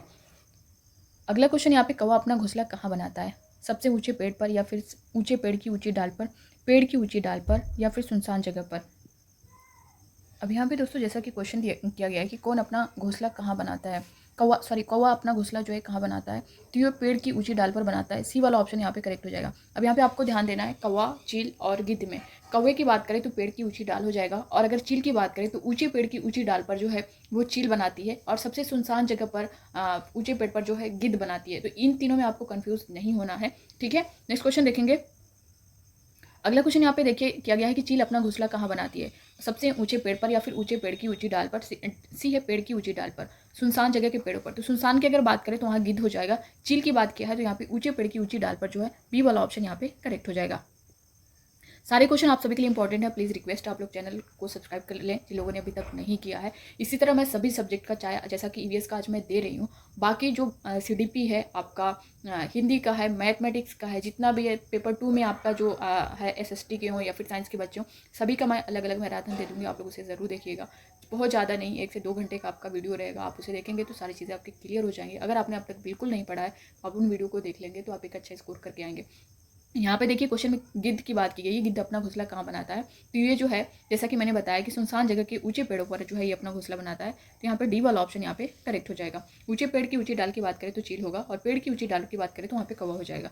अगला क्वेश्चन यहाँ पे देखते हैं। नेक्स्ट क्वेश्चन दिया गया है कि दर्जन चिड़िया अपना घोंसला कैसे बनाती है? जैसा कि दर्जन चिड़िया से ही आप पकड़ पा रहे हो, यहाँ पे ये आपका सभी इंपॉर्टेंट है, पक्षियों से रिलेटेड भी आपका एक क्वेश्चन बनता है। तो आप जैसा कि मैंने शुरू में भी बताया, और जिन लोगों ने अभी तक पूरा क्लास लिया होगा तो आप सभी को पता होगा कि ये कंटेंट आपके लिए कैसा है। और फीडबैक प्लीज़ आपसे रिक्वेस्ट है, फीडबैक ज़रूर दीजिएगा और ज़्यादा से ज़्यादा लोगों तक शेयर करिएगा। सब्सक्राइब जरूर कर लीजिएगा, क्योंकि यहाँ पे मैं आपको बता दूं कि 92% ऐसे हैं जो वीडियो को प्रॉपर वॉच करें मगर अभी तक चैनल को सब्सक्राइब नहीं किए, सिर्फ 8% ही किए हैं। तो प्लीज़ आपको सब्सक्राइब का बटन प्रेस करने में कुछ नहीं जाता, इससे मुझे और मोटिवेशन मिलेगा आप सभी के लिए, और मैं अच्छे से अच्छा कंटेंट लाने की कोशिश करूँगी। तो फिलहाल आप लोग अपना आंसर करिए। दार्जिन चिड़िया की अगर बात करें तो ये जो है अपनी चोंच से पत्तों को सीख कर जो है अपना घोंसला बनाती है। तो डी वाला ऑप्शन यहाँ पे करेक्ट हो जाएगा, ठीक है, डी वाला। नेक्स्ट क्वेश्चन दिया गया है कि फाख्ता अपने घोंसला कहाँ बनाते हैं? फाख्ता कैक्टस के कांटों के बीच, मेहंदी की मेड़ में, ऊंचे पेड़ों पर, ए बी दोनों। तो फाख्ता की अगर बात करें तो ये कैक्टस के कांटों के बीच और मेहंदी की मेड़ में। तो ए वाला बी दोनों यहाँ पे करेक्ट है, तो ए बी दोनों यहाँ पे डी ऑप्शन देख पा रहे ये यहाँ पे करेक्ट हो जाएगा। नेक्स्ट क्वेश्चन देखेंगे। अगला क्वेश्चन क्या गया है? शकरखुरा अपना घोंसला कैसे बनाते हैं? शकरखुरा की बात करें ऑप्शन में दिया गया कपड़ों की चीरतेड़, बी है मकड़ी के जाले, सी है पेड़ की छाल के टुकड़े, डी है उपयुक्त में सभी। तो अगर यहाँ पे शकरखुरा की बात करें दोस्तों, ये जो है अपना घोंसला बाल से, बारीक घास से, टहनियाँ, सूखे पत्ते से, रुई से, पेड़ की छाल से, कपड़ों की चीथड़े से, इन सभी से जो ये अपना घोंसला बनाते हैं। तो यहाँ पे जैसा कि ऑप्शन में भी दिया गया है तो ये उपयुक्त सभी हो जाएगा, डी वाला ऑप्शन यहाँ पे करेक्ट हो जाएगा। अगला क्वेश्चन है कौवा अपना घोंसला कैसे बनाते हैं? नरम घास, लोहे के तार, लकड़ी की शाखाएं। तो ये नरम घास से नहीं बनाते हैं, लोहे के तार से बनाते हैं, लकड़ी की शाखाओं। ये बी और सी दोनों यहाँ पे करेक्ट हो जाएगा, ठीक है, डी वाला ऑप्शन यहाँ पे करेक्ट हो जाएगा। अगला क्वेश्चन देखिए, ये अब देखिए आप लोग एनसीईआरटी का जो पेज है, कलचिड़ी, ये कलचिड़ी चिड़िया, ये कौवा है। अब यहाँ पे इनसे रिलेटेड जितने पक्षियों से रिलेटेड पूरा डिटेल देख सकते हैं। गोपाल भाई के घर वाली सड़क के किनारे बहुत सारे पत्थर, इन पत्थरों के बीच खाली जगह में कलचिड़ी इंडियन रोबिन ने अंडे दिए। कलचिड़ी जो है इंडियन रोबिन को बोलते हैं। बच्चू भाई ने मुझे बहुत जगह दिखाई, मैंने दूरबीन से घोंसले में देखा, घोंसले घास से बना, उसके ऊपर पौधों की नाजुक टहनी, जड़ें, ऊन, बाल, रुई सब बिछा है। कलचिड़ी का घोंसला ऐसा ही होता है। तो कलचिड़ी की अगर घोंसले की बात करें तो ये आपका हो जाएगा किससे बना होता है? घास से बना, उसके ऊपर पौधों की नाजुक टहनी, जड़ें, ऊन, बाल, रुई सब बिछा होता है। तो कलचिड़ी के घोंसले की बात करें तो आपका ये सब आएगा। अब आखिर उसके बच्चों को आरामदायक और घर बिस्तर चाहिए ना। कलचिड़ी कौवे जैसी नहीं है। कौवे के घोंसले में तो लोहे के तार, देखिए कौवे के घोंसले में लोहे के तार और लकड़ी की शाखाएं जैसी चीज़ें भी होती हैं। तो कौवे के घोंसले की बात करें तो वहाँ पे लोहे के तार और लकड़ी की शाखाएं हो जाएंगी, और कलचिड़ी की बात करें तो यहाँ पे ऊन, बाल, रुई सब बिछा होता है। ये आप लोग ध्यान दीजिएगा। अगला जो है यहाँ पे देख सकते हैं, तुम जानते हो कोयल बहुत मीठा गाती है, पर क्या तुम्हें पता है वो अपना घोंसला बनाती नहीं है, वो कौवे के घोंसले में अंडे देती है, कौवा अपने अंडों के साथ कोयल के अंडों को भी सेता है। तो ये देख सकते हैं कोयल पक्षी चालाक पक्षी है, जैसा कि ये अपना घोंसला नहीं बनाती है और ये कौवे के घोंसले में अंडे देती है, और कौवा जो है इनके अंडों को सेता है और इनके अंडों से बच्चे निकलते हैं। तो ये आप देख सकते हैं कितनी चालाक पक्षी है। अगला जो पॉइंट्स आप देख सकते हैं, नज़दीक में एक छोटा सा पेड़ है, उसकी एक डाल से घोंसला लटका हुआ है। पक्षियों ने में भी कितना अंतर है? कौवा पेड़ की ऊंची डाल पर घोंसला बनाता है। यहाँ पे देखिए कौवा जो है पेड़ की ऊंची डाल पर घोंसला बनाता है, अभी जैसा कि घोंसले से रिलेटेड क्वेश्चन था मैंने बताया। जबकि फाख्ता जो है कैक्टस के कांटों के बीच या मेहंदी की मेड़ में, ये भी क्वेश्चन अभी मैंने बताया। गौरैया आमतौर पर घर में आसपास दिखाई देती हैं, वह कहीं भी जो है घोंसला बनाती हैं, अलमारी के ऊपर, आईने के पीछे, कहीं भी बना लेती हैं। अगला है घर की दीवार के आले में कबूतर भी ऐसे ही अपना घोंसला बनाता है। पुराना मकान या खंडहरों में बसंत गौरी जो गर्मियों में टुक टुक करते रहते हैं, पेड़ के तने में गहरा छेद बनाकर उसमें अंडे रखते हैं। कौन? बसंत गौरी की बात करें तो ये जो है पेड़ के तने में गहरा छेद बनाकर उसमें अंडे रखते हैं। दार्जिलिंग चिड़िया की बात करें तो जैसा नाम वैसा काम, वो अपनी नुकीली चोंच से पत्तों को सी लेती हैं और उसके बीच जो है में बनी थैली को अंडे देने के लिए तैयार करती हैं। यही उसका घोंसला। तो आप देख सकते हैं ये अपनी चोंच से जो है पत्तों को सी कर अपना घोंसला बनाती हैं। अब यहाँ पे देख सकते हैं शकरखुरा की बात करें तो किसी छोटे पेड़ या झाड़ी की डाली पर अपना लटकता घोंसला बनाती हैं। उसी शाम हमने एक डाल से टंगा शकरखुरा का घोंसला देखा। क्या तुम जानते हो कि ये घोंसला किन चीज़ों से बनता है? घोंसले में बाल, बारीक घास, पतली टहनियाँ, सूखे पत्ते, रुई, पेड़ की छाल के टुकड़े और कपड़ों के चिथड़े होते हैं। तो ये है शकरखुरा का घोंसला, जो जिससे वे अपना घोंसला बनाते हैं। तो यहाँ पे सब कुछ दिया गया है। आगे आप देख सकते हैं यहाँ पे वीवर पक्षी के बारे में। वीवर से आपका बहुत इंपॉर्टेंट है, यहाँ पे बहुत बार ये क्वेश्चन रिपीट हुआ है, तो आप लोग इससे ध्यान दीजिएगा। तुम वीवर पक्षी के बारे में ये बात जानते हो? सभी नर वीवर पक्षी अपने अपने घोंसले बनाते हैं। मादा वीवर उन सभी घोंसलों को देखती है, उनमें से जो उसे सबसे अच्छा लगता है उसमें ही वो अंडे देती है। तो ये आप देख सकते हैं सभी जो है नर वीवर पक्षी होते हैं वो अपने अपने घोंसले बनाते हैं। मादा वीवर उन सभी घोंसलों को देखती है, जो उसको सबसे अच्छा लगता है उसमें ही वो अंडे देती है। तो ये यहाँ से क्वेश्चन बहुत बार रिपीट हुआ है, आप इसे ध्यान दीजिएगा। अगला क्वेश्चन है निम्नलिखित में से कौन पक्षियों के दुश्मन है जो इनके अंडे चुरा लेते हैं? कौवे, गिलहरी, चूहा, बिल्ली, ये सब जो है पक्षियों के दुश्मन है, उनके अंडे चुरा लेते हैं। तो पूरा सभी जो है डी वाला ऑप्शन यहाँ पे करेक्ट हो जाएगा। यहाँ पे एनसीईआरटी की लाइन आप देख सकते हैं। आजकल सब पक्षी बहुत व्यस्त हैं। घोंसले बनाना और अंडे देना यह तो पहला कदम है। बड़ी मेहनत से बनाए गए घोंसले में बच्चों को ठीक से पालकर बड़ा करना बहुत मुश्किल काम होता है। पक्षियों के कई दुश्मन हैं, मनुष्य और दूसरे जानवर भी। कौवे, गिलहरी, बिल्ली और चूहे मौका देखते ही अंडे चुरा लेते हैं, कई बार घोंसले को भी तोड़फोड़ देते हैं। तो ये सारे पॉइंट्स आप लोग याद रखिएगा। नेक्स्ट क्वेश्चन है बरगद के पेड़ की लटकन क्या है? बरगद के पेड़ की लटकन की बात करें तो जड़ है या फिर टहनी या फिर दोनों है। तो बरगद के पेड़ की जो लटकन होती है वो जड़ होती है। तो यहाँ पे ए वाला ऑप्शन करेक्ट हो जाएगा, आप इसे ध्यान दीजिएगा। बहुत सारे बच्चे टहनी करके चले आते हैं। अब यहाँ पे देख सकते हैं जो एनसीईआरटी में दिया गया। और सुनो एक मज़ेदार बात, बरगद के पेड़ की लटकन जिस पर अब्दुल और तुम्हारे जैसे बच्चे झूला झूलते हैं, असल में इसकी जड़ें हैं। ठीक है, क्या है? जड़ें हैं। वे जो है टहनियों से निकलती हैं। तो आप ये याद रखिएगा, उसकी जड़ें। नेक्स्ट क्वेश्चन यहाँ पे दिया गया है रेगिस्तानी ओक कहाँ पाया जाता है? ऑप्शन ए में है मेघालय, बी है ऑस्ट्रेलिया, सी है इंडोनेशिया, डी है अबू धाबी। रेगिस्तानी ओक की अगर बात करें तो ये कहाँ पाया जाता है? ये ऑस्ट्रेलिया में पाया जाता है। बी वाला ऑप्शन यहाँ पे करेक्ट हो जाएगा। नेक्स्ट क्वेश्चन देखेंगे। यहाँ पे देख सकते हैं जो एनसीईआरटी का पूरा पेज है, आप देख पा रहे होंगे। ऑस्ट्रेलिया में एक पेड़ पाया जाता है जिसका नाम है रेगिस्तानी ओक। बहुत इंपॉर्टेंट है, यहाँ पे से भी क्वेश्चन बहुत बार आया है। इसकी ऊंचाई तुम्हारी क्लास की दीवार के लगभग होती है और पत्तियां बहुत ही कम। अंदाज़ा लगाओ इसकी जड़ें ज़मीन में कितनी गहरी जाती हैं। सोचो यदि ऐसे 30 पेड़ ज़मीन पर लाइन से लिटा दिए जाएँ, उस लंबाई तक ज़मीन में गहरी जाती हैं। उस लंबाई तक ज़मीन में गहरी जाती हैं। उस पेड़ की जड़ें जब तक कि पानी तक न पहुँच जाएँ, ये पानी पेड़ के तने में जमा होता रहता है। उस इलाके में रहने वाले लोग ये बात जानते थे। और ये इसका एक एक पॉइंट याद रखिएगा। जैसा कि मैंने बताया कि अब जो क्वेश्चन थोड़ा चेंज कर रहा है तो वो पॉइंट वाइज दे रहा है कि इसमें से पूछ देगा कि इसमें से कौन सी रेगिस्तानी ओक की विशेषताएं हैं, या फिर पूछ देगा इनमें से कौन सी रेगिस्तानी ओक की विशेषताएं नहीं है। तो आप ये सारे पॉइंट्स जाने रहेंगे तब आप उसे आसानी से कर ले जाएंगे। अगला क्वेश्चन है निम्नलिखित में कहाँ पर पेट्रोल पानी से सस्ता है? Option A Rajasthan, B Australia, C है मेघालय, डी अबू धाबी। कहाँ पर पेट्रोल पानी से सस्ता है? तो ये अबू धाबी में है। ये मैं नहीं बोल रही, एनसीईआरटी बोल रही है, तो आप लोग इसे ध्यान दीजिएगा। कहाँ पर पेट्रोल पानी से सस्ता है? तो अबू धाबी में। ये एनसीईआरटी की लाइन है, आप यहाँ पे देख भी सकते हैं। अब देखिए यहाँ पे दिया गया है केरल में बने अपने घर के आसपास की हरियाली और ठंडे पानी को मैं बहुत याद करती थी, अब यहाँ आकर बहुत अच्छा लग रहा है। कंजुम्मा बोली बारिश कैसे होती है? बात तो शांता और शशि भूल ही गए। वैसे भी रेगिस्तान में बारिश नहीं होती, वहाँ पानी सचमुच बहुत कीमती है। वहाँ न बारिश है न ही नदियाँ, न झील है न ही तालाब, ज़मीन के नीचे भी वहाँ पानी नहीं है। चिट्टपन ने कहा, शशि ने बीच में कहा, लेकिन वहाँ रेतीली ज़मीन के नीचे तेल होता है, इसलिए तो वहाँ पेट्रोल आसानी से मिल जाता है। वहाँ पेट्रोल पानी से सस्ता है, चिट्टपन ने बताया। ठीक है, कहाँ पर? अबू धाबी में। नेक्स्ट क्वेश्चन देखते हैं, लौंग मसाला क्या है? मसालों से रिलेटेड भी आपके क्वेश्चन किए जाते हैं जो कि एनसीईआरटी में मेंशन है आप सभी का। लौंग मसाला क्या है? कली है या फिर फूल है या फिर फल है या फिर बीज है? इस तरह से पोएम भी करके दिया था, उस क्वेश्चन को मैं करवाऊंगी आप सभी को। लौंग मसाला क्या है? तो यह है एक कली है। ए वाला ऑप्शन यहाँ पे करेक्ट हो जाएगा। अब यहाँ पे देखिए, कील जैसी दिखती हूँ पर मैं एक कली हूँ, चॉकलेटी भूरे रंग की तेज़ खुशबू वाली हूँ, जब दर्द होता है दांत में तब मुझे रख दांत में, सोचो सोचो कौन हूँ मैं, जल्दी बोलो कौन हूँ मैं। अब ये क्या किया था कि ये जो है कील जैसी दिखती हूँ पर मैं एक कली हूँ, चॉकलेटी भूरे रंग की तेज़ खुशबू वाली हूँ, ये चारों जो है लाइन उठा के आपके क्वेश्चन में ऐड कर दिया था। तो अगर आप जानते रहेंगे तो कर लेंगे। ये क्या है? एक कली है, लौंग जिसको बोलते हैं। तो ये दर्द, जब दाँत में दर्द होता है तभी इसका यूज़ किया जाता है। तो आप सारे पॉइंट्स से रिलेटेड याद रखिएगा। अगला क्वेश्चन देखिए, मसालों का बगीचा किस राज्य को कहते हैं? ऑप्शन ए है असम, बी है केरल, सी है कर्नाटक, डी है मेघालय। तो मसालों के बगीचे की अगर बात करें तो ये केरल हो जाएगा। बी वाला ऑप्शन यहाँ पे करेक्ट हो जाएगा। नेक्स्ट क्वेश्चन देखेंगे, यहाँ पे देखिए, मैं हूँ कुट्टन, मैं केरल में रहता हूँ। मेरे घर के आंगन में मसालों का बगीचा है। वहाँ मैं तेज पत्ता, छोटी इलायची, बड़ी इलायची, काली मिर्च आदि को उगते देखता हूँ। एनसीईआरटी की लाइन है। नेक्स्ट क्वेश्चन है, फौजी वहीदा कहाँ से हैं? Option A Jammu Kashmir, B है केरल, सी है कर्नाटक, डी है बिहार। तो फौजी वहीदा की अगर बात करें तो ये जम्मू कश्मीर से हैं। ये वाला ऑप्शन यहाँ पे करेक्ट हो जाएगा। एनसीईआरटी में मेंशन है ये। चीलबाज गिद्ध हमसे कितनी गुना ज़्यादा दूर से चीज़ों को देख लेते हैं? चीलबाज गिद्ध और बाघ से ये क्वेश्चन आपको देखने को मिलता है, कितने गुना चीज़ों को देख सकते हैं। तो बहुत इंपॉर्टेंट है आपका, इसे रट लीजिएगा। ऑप्शन ए 2 गुना, बी है 4 गुना, सी है 6 गुना, डी है 8 गुना। चीलबाज और गिद्ध की अगर बात करें तो ये 4 गुना हो जाएगा। बी वाला ऑप्शन यहाँ पे करेक्ट हो जाएगा। और अगर यहीं बाघ की बात करें तो 6 गुना होगा।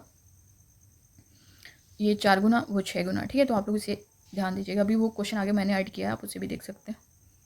अब यहाँ पे देखिए, जैसे हम इतने सारे रंग दिखाई देते हैं उतने रंग जानवरों को दिखाई नहीं देते। देखो इन जानवरों को ये चित्र दिखाई देते हैं। अब यहाँ पे चीलबाज और गिद्ध जैसे पक्षी हमसे 4 गुना ज़्यादा दूर से देख पाते हैं। जो चीज़ें हम 2 मीटर की दूरी से दिखाई पड़ती है, वही चीज़ें ये पक्षी 8 मीटर की दूरी से देख लेते हैं। तो एनसीईआरटी में मेंशन है और यहाँ से क्वेश्चन आपका रिपीट हुआ है, बहुत इंपॉर्टेंट है। अगला क्वेश्चन है, रात में जागने वाले जानवर हर चीज़ को कैसे देखते हैं? तो ये जो है हर चीज़ को लाल हरा या फिर हरा काला काला सफ़ेद काला, तो ये हर चीज़ को काला सफ़ेद देखते हैं। ये क्वेश्चन भी आपका बहुत इंपॉर्टेंट है, रिपीट हुआ है कई बार। अब यहाँ पे देखिए दिया गया है कि आमतौर पर माना जाता है कि दिन में जागने वाले जानवर कुछ रंग देख पाते हैं, रात में जागने वाले जानवर हर चीज़ को सफ़ेद और काली ही दिखते हैं। तो रात में जागने वाले की बात करें तो सफ़ेद और काली हो जाएगा। नेक्स्ट क्वेश्चन देखते हैं। अगला क्वेश्चन है, स्लॉथ कितने घंटों से उल्टे लटक कर मस्ती से सोता है? बहुत इंपॉर्टेंट क्वेश्चन है आपका स्लॉथ से, बहुत ही इंपॉर्टेंट है। इसका भी एक एक पॉइंट आप लोग रट लीजिएगा। यहाँ पे स्लॉथ से रिलेटेड एक कहेंगे सीटेट का जो फेवरेट टॉपिक है आपका स्लॉथ है, हाथी से रिलेटेड है, मधुमक्खी से रिलेटेड है। इन सभी से आपका एक क्वेश्चन जो है देखने को मिलता है। ऑस्ट्रेलियाई ओक से है। ऑप्शन ए में दिया गया 12 घंटे, बी है 15 घंटे, सी है 17 घंटे, डी है 19 घंटे। तो स्लॉथ जो है 17 घंटे जो है पेड़ से उल्टा लटक कर मस्ती से सोता है। यहाँ पे सी वाला ऑप्शन जो है करेक्ट हो जाएगा। अभी यहाँ पे एनसीईआरटी का पूरा डिटेल आप लोग देखेंगे। स्लॉथ का जीवन काल कितना होता है? लगभग 30 वर्ष या फिर 35 वर्ष या फिर 40 वर्ष या फिर 50 वर्ष। स्लॉथ का जो जीवन काल होता है वो 40 वर्ष होता है। सी वाला ऑप्शन यहाँ पे करेक्ट हो जाएगा। अब यहाँ पे देखिए जो स्लॉथ से रिलेटेड एनसीईआरटी में पूरा दिया गया और इससे बाहर आपका क्वेश्चन नहीं जाएगा। अगर स्लॉथ से क्वेश्चन कर रहा है तो ये जितने पॉइंट्स दिए हैं ना, इससे बाहर आपका क्वेश्चन नहीं जाने वाला है, तो आप इसे रट लीजिएगा। ये देखिए स्लॉथ आपको दिख रहा होगा कैसा है, इतना आलसी जानवर है कि अब यहाँ पे इसके बारे में आप लोग पढ़ सकते हैं। ये भालू जैसा दिखता है। अब यहाँ पे ऑप्शन में आपको क्या देगा कि कुछ और बता देगा ये ऐसा दिखता है, तो आप ध्यान दीजिएगा कि ये भालू जैसा दिखता है, पर भालू नहीं है। ये दिन के करीब 17 घंटे, कितना 17 घंटे जो है पेड़ों से उल्टे सिर लटक कर मस्ती से सोता है। ये जिस पेड़ पर रहते हैं उसी के पत्ते खाकर पलते हैं, इसलिए इन्हें कहीं और जाने की ज़रूरत ही नहीं पड़ती। जब ये अपने पेड़ के सारे पत्ते खा लेते हैं तभी वे पास के पेड़ों पर जाते हैं। लगभग 40 वर्ष के अपने पूरे जीवन काल में मुश्किल से 8 पेड़ों पर घूमने की तकलीफ उठाते हैं। ये सप्ताह में एक बार ही शौच करने के लिए पेड़ से नीचे उतरते हैं। इतना आलसी जानवर है कि ये देख सकते हैं एक सप्ताह में जो एक बार ही शौच करने के लिए पेड़ से नीचे उतरते हैं और अपने पूरे जीवन काल में ये सिर्फ जो है 8 पेड़ों पर घूमने की तकलीफ उठाते हैं। इनका जीवन काल 40 वर्ष का होता है। 17 घंटे पेड़ों से लटक के मस्ती से सोता है, भालू जैसा दिखता है। आप ये सारे पॉइंट्स याद रखिएगा, रट लीजिएगा, ये बहुत इंपॉर्टेंट है। यहाँ से क्वेश्चन अब यहाँ पे दिया गया कि 17 घंटे सोता है। अब यहाँ पे यही जो है ऑप्शन में दे देगा कि इसमें से कौन सा सही नहीं है। तो 17 के बजाय आपको यहाँ पे 18 दे देगा, 19 दे देगा। तो आप जो एनसीईआरटी की लाइन है ना, आप उससे ही ध्यान देना है। ठीक है, जैसा कि मैंने बताया भी है कि क्वेश्चन आपका अभी इस तरह से पूछ रहा है कि विशेषताएं इसमें से कौन सी स्लॉथ की विशेषताएं हैं। आप इसे पढ़े रहेंगे तो आराम से कर लेंगे। कौन सी विशेषताएं नहीं है, जो गलत दिया रहेगा आप उसे गलत कर देंगे। यहाँ पे 40 वर्ष दिया गया, वहाँ पे हो सकता है आपका 30 वर्ष दे दे, तो आपको पता रहेगा 40 वर्ष है तो आप 40 वर्ष पर ही टिक करेंगे। 8 घंटे यहाँ पे 8 पेड़ों की बात की गई है, वहाँ पे हो सकता है आपको 6 पेड़ दिखा दे, तो आप इसे अच्छे से पढ़े रहेंगे तो आसानी से कर ले जाएंगे। अगला क्वेश्चन यहाँ पे देख सकते हैं कि स्लॉथ अपने पूरे जीवन काल में कितने पेड़ों पर घूमने की तकलीफ उठाता है। तो अभी आपने देखा है कि कितने पेड़ों पर घूमने की तकलीफ उठाता है अपने पूरे जीवन काल में। ये जो है 8 पेड़ों पर जो है घूमने की तकलीफ उठाता है। इसका जीवन काल जो है 40 वर्ष का होता है। आगे देखिए, अभी मैंने इसके बारे में पूरा डिटेल बताया ही है। अब यहाँ पे देखिए, गाय एक दिन में कितने घंटे सोती है? गाय एक दिन में जो है वो कितने घंटे सोती है? ऑप्शन ए 2, बी है 4, सी है 6, 8 है 12। अब यहाँ पे आप सोचेंगे कि ये कैसा क्वेश्चन है, तो ये आपका एनसीईआरटी में दिया गया है और यहाँ से क्वेश्चन किया भी गया है आपका। इसलिए गाय एक दिन में अगर बात करें तो ये गाय जो है 4 घंटे सोती है। यहाँ पे बी वाला ऑप्शन करेक्ट हो जाएगा। गाय, अजगर, जिराफ, बिल्ली, इन चारों से ही पूछता है क्योंकि यही चारों आपका एनसीईआरटी में दिया गया है। अजगर एक दिन में कितने घंटे सोता है? तो अजगर की बात करें तो ये 18 घंटे सोता है। तो यहाँ पे सी वाला ऑप्शन इसका करेक्ट हो जाएगा। नेक्स्ट क्वेश्चन है, जिराफ एक दिन में कितने घंटे सोता है? तो जिराफ की अगर बात करें तो बहुत कम सोता है, ये 2 घंटे ही सोता है। और बिल्ली की बात करें तो बिल्ली जो है, बिल्ली एक दिन में कितने घंटे सोती है? तो ये 12 घंटे सोती है। तो यहाँ पे डी वाला ऑप्शन करेक्ट हो जाएगा। ठीक है, तो गाय की अगर बात करें तो 4 घंटे, अजगर की बात करें तो 18 घंटे, जिराफ की बात करें तो 2 घंटे, बिल्ली की बात करें तो 12 घंटे। ये 4 ही आपसे पूछेगा, इसके बाहर आपसे नहीं पूछेगा। अगर ये कितने घंटे सोने की बात करता है तो इन चारों के बाहर नहीं क्वेश्चन करेगा। अब यहाँ पे आप देख भी सकते हैं जो एनसीईआरटी में दिया गया है, ये स्लाथ का सोना बताया गया है कि स्लाथ कितने घंटे 17 घंटे सोता है। और जिराफ है, अजगर है, ये देखिए बताया गया है। ये गाय के सोने का टाइम बताया गया है। गाय जो है ये आपका यहाँ तक 2 बताया गया है, ये 4 हो जाएगा और ये 6 हो जाएगा। ठीक है, ये आपका यहाँ पे 12 हो जाएगा। तो जैसा कि गाय का ये बताया गया है, ये आपका 4 घंटे सोती है। अजगर की बात करें तो ये 18 घंटे यहाँ पे हो जाएगा। यहाँ पे आपका, और जिराफ की बात करें तो जिराफ 2 ही घंटे सोता है, यहाँ तक 2 घंटे है आपका, और यहाँ पे 12 घंटे है। ठीक है, तो आप इसे ध्यान दीजिएगा। नेक्स्ट क्वेश्चन देखेंगे। अगला क्वेश्चन है, बाघ अंधेरे में हमसे कितना गुना बेहतर देख सकता है। जैसा कि मैंने बताया कि अभी बाघ और बाज की बात गिद्ध की बात करें तो 4 गुना होगा, और बाघ की बात करें तो ये 6 गुना होगा। तो बाघ अंधेरे में हमसे कितना गुना बेहतर देख सकता है, तो ये 6 गुना बेहतर देख सकता है। सी वाला ऑप्शन यहाँ पे करेक्ट हो जाएगा। अब यहाँ पे क्वेश्चन करता है कि बाघ का गुराना कितने किलोमीटर तक दिखाई दे सकता है। जैसा कि क्वेश्चन आप देख पा रहे होंगे, बाघ का गुराना कितने किलोमीटर तक सुना जा सकता है। ऑप्शन है 2 किलोमीटर, 3 किलोमीटर, 4 किलोमीटर या फिर 5 किलोमीटर। तो बाघ का गुराना जो है वो 3 किलोमीटर तक सुना जा सकता है। बी वाला ऑप्शन करेक्ट हो जाएगा। अब यहाँ पे एनसीईआरटी का पेज है, जो बाघ अंधेरे में हमसे 6 गुना बेहतर देख सकते हैं। ये एनसीईआरटी की लाइन है। आगे देख सकते हैं, यहाँ पे दिया गया है कि बाघ मौके के अनुसार अपनी आवाज़ बदलता रहता है। गुस्से में अलग आवाज़ और बाघिन को बुलाने हो तो अलग आवाज़। कभी कराहना तो कभी गुर्राना। बाघ का गुर्राना जो है 3 किलोमीटर दूर तक सुना जा सकता है। बाघ हवा से पत्तों के हिलने और शिकार की झाड़ियों में हिलने से हुई आवाज़ में अंतर को भाप लेता है। बाघ के दोनों कान बाहर की आवाज़ इकट्ठा करने के लिए अलग अलग दिशाओं में बहुत ज़्यादा घूम भी जाती हैं। तो ये बाघ से रिलेटेड है, इससे ज़्यादा अलग नहीं पूछेगा। जो एनसीईआरटी में उसी तक उतना ही पूछेगा, ज़्यादा बाहर से नहीं क्वेश्चन आएगा। अब यहाँ पे देख सकते हैं, Jim Corbett national park Bharat के किस राज्य में है। ये भी क्वेश्चन आपका किया गया है। और जिम कॉर्बेट और घाना नेशनल पार्क, इन दो से आपका क्वेश्चन देखने को मिलेगा। तो ये आपका जिम कॉर्बेट की बात करें तो उत्तराखंड, झारखंड, राजस्थान, उत्तर प्रदेश। जिम कॉर्बेट की बात करें तो ये आपका उत्तराखंड में है। ये वाला ऑप्शन यहाँ पे करेक्ट हो जाएगा। अगला क्वेश्चन है, घाना नेशनल पार्क भारत के किस राज्य में है। उत्तराखंड, झारखंड, राजस्थान, उत्तर प्रदेश। तो घाना नेशनल पार्क की बात करें तो ये राजस्थान हो जाएगा। सी वाला ऑप्शन यहाँ पे करेक्ट हो जाएगा। अब यहाँ पे एनसीईआरटी का जो पेज है इससे रिलेटेड, हमारे देश में बाघ और अन्य कई जानवरों की गिनती इतनी कम हो गई है कि इनके लुप्त हो जाने का खतरा है। हमारे देश की सरकार इन्हें बचाने के लिए बहुत से जंगलों को सुरक्षा दे रही है, जैसे उत्तराखंड का जिम कॉर्बेट नेशनल पार्क और राजस्थान के भरतपुर जिले में घाना। इन जंगलों में जानवरों का शिकार मना है। यहाँ लोग जानवरों या जंगल को कोई नुकसान नहीं पहुँचाते। तो जहाँ अगर जिम कॉर्बेट नेशनल पार्क की बात करें तो ये आपका उत्तराखंड होगा, और अगर घाना नेशनल पार्क की बात करें तो ये आपका राजस्थान के भरतपुर में हो जाएगा। तो ये एनसीईआरटी का पेज है। आगे जो क्वेश्चन किया गया, निम्नलिखित में से कौन सा सांप जहरीले होते हैं। ऑप्शन ए नाग, बी है करैत, सी है अफाई, उपरोक्त सभी। तो 4 तरह के सांप जो है जहरीले होते हैं, नाग, करैत, अफाई, दुबोया, 4 हैं। तो इसमें से तीनों करेक्ट हैं। डी वाला ऑप्शन यहाँ पे करेक्ट हो जाएगा। अब यहाँ पे आप एनसीईआरटी का पेज देख पा रहे होंगे, अफाई, करैत, दुबोया, नाग, ये 4 तरह के जो एनसीईआरटी में दिया गया है कि हमारे देश में पाए जाने वाले सांपों में से केवल जो है 4 तरह के सांप ही जहरीले होते हैं, जिसमें से नाग, करैत, दुबोया, अफाई, ये 4 हैं। अब यहाँ से देखिए, इनसे रिलेटेड, सांप से रिलेटेड, जब किसी को काटता है तो उसको उसके 2 खोखले जहर वाले दांतों से उस व्यक्ति के शरीर में जहर चला जाता है। इस जहर से बचने का एक ही उपाय है कि जिस व्यक्ति को सांप ने काटा है उसे तुरंत जहर के असर को खत्म करने के लिए दवाई सीरम दी जाए। यह सीरम सांप के जहर से ही बनाया जाता है और सभी सरकारी स्वास्थ्य केंद्रों में मिलता है। तो आप याद रखिएगा, सांप से रिलेटेड भी आपका क्वेश्चन किया गया है, और इससे पॉइंट से रिलेटेड आपका विशेषताएं में दे सकता है कि इनमें से कौन सी इसकी विशेषताएं कौन सी नहीं है। तो आप इसे पढ़े रहेंगे तो आसानी से कर ले जाएंगे।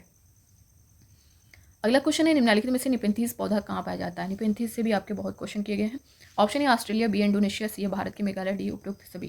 तो निपेंथीज की अगर बात करें यहाँ तो निपेंथीज पौधा कहाँ पे, ऑस्ट्रेलिया, इंडोनेशिया, भारत के मेघालय में, उपरोक्त सभी। यहाँ पे सॉरी 1 मिनट, यहाँ पे आप देख सकते हैं जो एनसीईआरटी का जो पेज दिया गया है, शिकारी पौधा जो निपेंथीज है ये ऐसा दिखता है।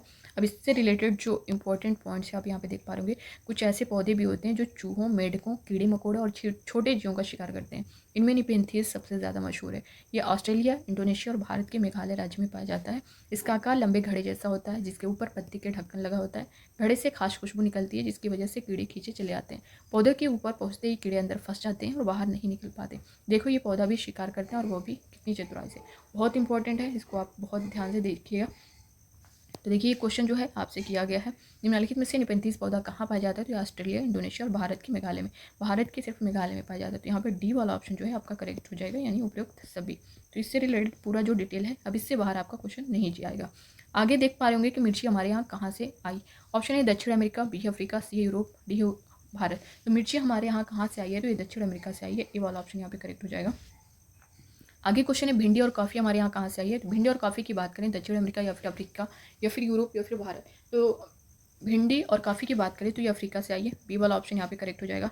अगला क्वेश्चन है सोयाबीन हमारे यहाँ कहाँ से आई है? सोयाबीन की बात करें तो दक्षिण अमेरिका या फिर अफ्रीका या फिर यूरोप या फिर चीन। तो सोयाबीन की अगर बात करें तो सोयाबीन जहाँ आपसे पूछेगा आप लोग चीन को टिक कर दीजिएगा। अब यहाँ पे जो एनसीईआरटी का पूरा पेज है आप लोग देख पा रहे होंगे, आलू मिर्ची चाय जी, ये पूरी पोएम है। अब इसमें पूरा सब कुछ आप लोग डिटेल देख सकते हैं। आलू मिर्ची चाय जी कौन कहाँ से आए जी? सात समंदर पार से, दुनिया के बाजार से, व्यापार से, उपहार से, जंग लड़ाई मार से, हर रस्ते से आए जी आलू मिर्ची चाय जी। दक्षिण अमेरिकी मिर्ची रानी मसालों की है पटरानी। तो दक्षिण अमेरिका से क्या आई है? मिर्ची रानी, जैसा कि अभी आपने देखा है। और नीचे आप देख पा रहे होंगे मूंगफली आलू अमरूद धूम मचाती करते उछल कूद, साथ टमाटर आए जी आलू मिर्ची चाय जी। भिंडी है अफ्रीका की, भूरी भूरी काफ़ी भी। तो भिंडी और कॉफ़ी जो है ये अफ्रीका से आया है। अब आगे देखिए नक्शे में यूरोप किधर? वहाँ से आई गोभी मटर। गोभी मटर की बात करें तो ये यूरोप से आए हैं। चाय असम की बाई जी आलू मिर्ची चाय जी। तो चाय जी, तो जहाँ चाय की बात करें तो आप असम टिक करिएगा। चली चीन से सोयाबीन, सोयाबीन की बात करें तो आपका चीन करेक्ट होगा। पहुंची अमेरिका बजाती बीन, घूम घाम लौटी अपने देश, उसमें है गुड़ कई विशेष। रूप जमाकर आई जी आलू मिर्ची चाय जी। बैगन मूली सेम करेला आम संतरा बेर और केला, पालक परवल टिंडा मेथी, भाई बहन ये सब देशी। तो अगर बैगन मूली सेम करेला आम संतरा बेर और केला पालक परवल टिंडा मेथी की बात करें तो ये सब देश अपने हैं, यानी भारत के हैं। तो इसे याद रखिएगा। भारत की पैदाइश जी कौन कहाँ से आए जी? आलू मिर्ची चाय जी। ठीक है, तो यहाँ से क्वेश्चन आपका किया गया है, इसलिए मैंने पूरा चुप है, मैं एनसीईआरटी में जो दिया गया है वो मैंने पूरा सब कुछ यहाँ पे शेयर कर दिया है। अब प्लीज़ दोस्तों रिक्वेस्ट है, अगर मैं आपके लिए इतना कुछ कर पा रही हूँ तो प्लीज़ इस वीडियो को ज़्यादा से ज़्यादा लोगों तक शेयर करें। आप अगर आपने चैनल को सब्सक्राइब नहीं किया तो सब्सक्राइब जरूर कर लें। इसी तरह हर सब्जेक्ट का आपको मैं मैराथन दे दूँगी और 1 से 2 घंटे में आप एक अच्छी तैयारी कर लेंगे। अगर अभी तक आपने कुछ नहीं किया है आप एक अच्छा स्कोर करके आएंगे। अगला क्वेश्चन आप लोग स्क्रीन पर देख पा रहे होंगे कि एवरेस्ट पर चढ़ने वाली प्रथम भारतीय महिला कौन थी? ऑप्शन ए में दिया गया सुनीता विलियम, बी है नील आर्मस्ट्रांग और सी है बछेंद्री पाल, डी है इनमें से कोई नहीं। तो एवरेस्ट पर चलने वाली प्रथम भारतीय महिला कौन थी? तो ये थी बछेंद्री पाल। सी वाला ऑप्शन यहाँ पे आपका करेक्ट हो जाएगा। नेक्स्ट क्वेश्चन देखेंगे। अगला क्वेश्चन यहाँ पे दिया गया कि बछेंद्री पाल कितने मिनट तक दुनिया की सबसे ऊंची चोटी पर रही? तो ये जो है 43 मिनट तक रही। बी वाला ऑप्शन यहाँ पे करेक्ट हो जाएगा। फटाफट हम लोग सभी क्वेश्चन को सॉल्व करते हैं। बहुत ज़्यादा, जैसा कि मैंने बोला भी है, बहुत ये आपका अगर पूरा डिटेल में मैं बता दी, मैंने बहुत एक होता है ना कि चीज़ों को छान के लाना, तो वो चीज़ें मैंने लाई हैं। बिल्कुल एक्स्ट्रा चीज़ें नहीं है जहाँ से आपके क्वेश्चन ना बने हों। यहाँ सभी एक एक पॉइंट, एक एक पेज जो है आपके लिए बहुत इंपॉर्टेंट है। तो पूरा आप लोग जो है अच्छे से देखिएगा। आप यकीन मानिए 30 में 30 करके आएंगे ईवीएस में। अब यहाँ पे देखिए जो इससे रिलेटेड पूरा टॉपिक दिया गया है कि लेकिन बछेंद्री जैसे तैसे फिर ऊपर की तरफ चढ़ी। बछेंद्री ने 23 मई 1984 को दिन में 1:07 पर 8900 मीटर ऊंची चोटी माउंट एवरेस्ट पर कदम रखा। उनके साथ उनकी टीम का एक साथी भी था। चोटी पर 2 लोगों के खड़े होने की जगह ही नहीं थी। पैर फिसलते ही हज़ारों फुट नीचे ही गिरकर रुकते। उन्होंने बर्फ खोदकर अपनी कुल्हाड़ी को हुक की तरह गाड़ा और रस्सी से अपने आप को सूख से बांधा। तब वे लोग वहाँ खड़े हो पाए। वे ठंड से काँप रही थी पर खुशी से झूम भी रही थी। उन्होंने वहाँ माथा टेका, तिरंगा गाड़ा और कई फोटो भी खींचे। करीब 43 मिनट वह दुनिया की सबसे ऊंची चोटी पर रहीं। इसके साथ ही बछेंद्री पाल भारत की पहली और संसार की 5वीं ऐसी महिला बन गई जिन्होंने एवरेस्ट पर कदम रखा। तो ये था इनसे रिलेटेड पूरा डिटेल एनसीईआरटी में। आगे देखिए नील आर्मस्ट्रांग सबसे पहले चांद पर कब उतरे? 1949 या फिर 1959 या फिर 1969 या फिर 1979। तो ये कब उतरे थे? 1969 में। सी वाला ऑप्शन यहाँ पे करेक्ट हो जाएगा। नेक्स्ट क्वेश्चन है।